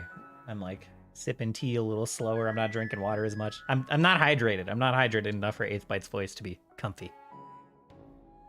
So yeah. So I get you. I feel you. okay, I guess we'll go get our babysitter, and then I'll yell at Rurith to teleport us. Excellent. She'll go full Karen. And you guys have had like 2/3 of a day of travel, more or less. So basically, you guys leave the road. You guys come back to the main road. That's kind of where you guys get that day, as far as a party traveling goes. And you can get your babysitter, and we'll probably skip the reunion and have you guys arrive at Neelok next time. If everyone's all right with that. I love that he messes up our names. It's so funny. I'm not gonna remember how he messes them up, so Sarah wrote it down. Yeah. No, it'll be funny if it's new every time. Oh, it'll be funny if it's new every time. True. He's got another Is Soldiers. name to remember now. He got Teresa's name right the first time, but now he has an Armis to remember. Uh-huh. So maybe Turris is Termis now? There you go. You can workshop it. Yeah. You can workshop it. It'll be funny no matter what, as long as it's wrong. Termis, Artis, the Staris, beauty. Tarkin. Correct. Admiral Tarkin. Correct. Admiral Tarkin.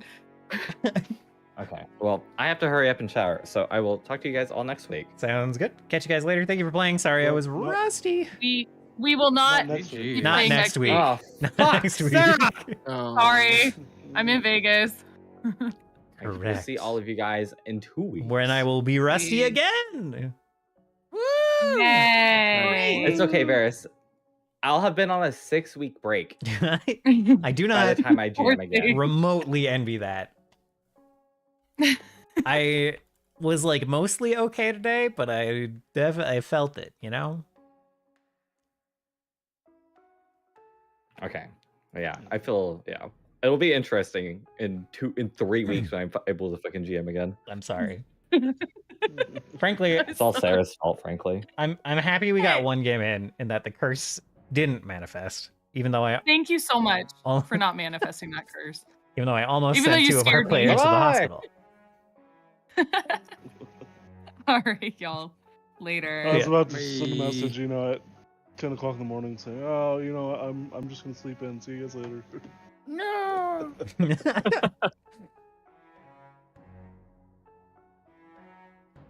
So I don't get any days to sleep in right now, so.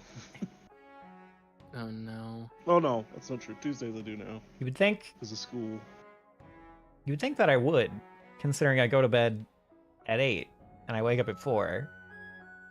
But I surprisingly do not really get to sleep in that much most days.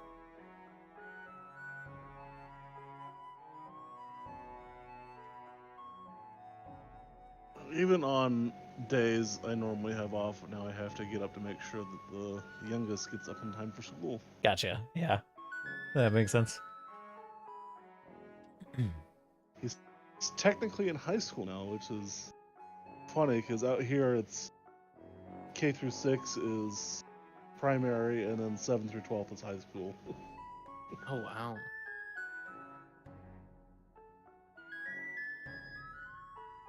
All right. I'm going to raid out. Thank you guys for playing. Thank you again. And have a- GG's. Thank you for running. Yeah, thank you for running. Sorry for no fights. Always a pleasure. We'll find someone to antagonize you soon, I promise. Have a good night / day. See you. Alrighty. Bye. Bye. Bye. All right. Thank you guys for hanging out for a little bit of Pathfinder. We're going to be raiding I think we're going to be raiding a Pathfinder content creator. We're going to raid No Nat Ones, although he's playing Warcraft at the moment.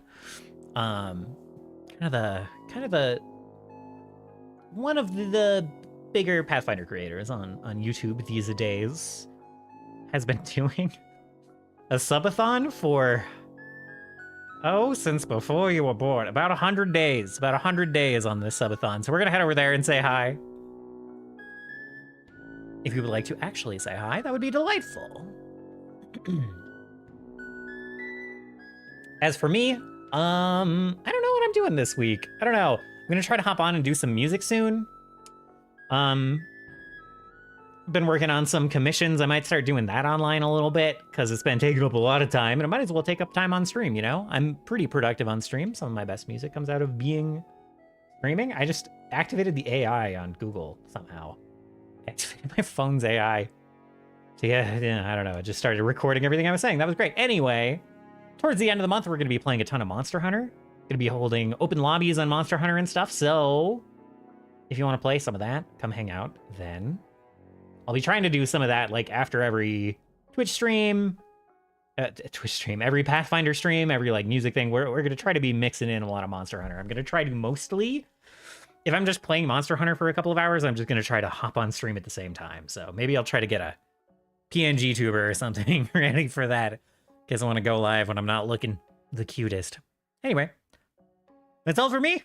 I hope you guys have a wonderful weekend and a wonderful start of your week. And I'll catch you all again real soon. Goodbye.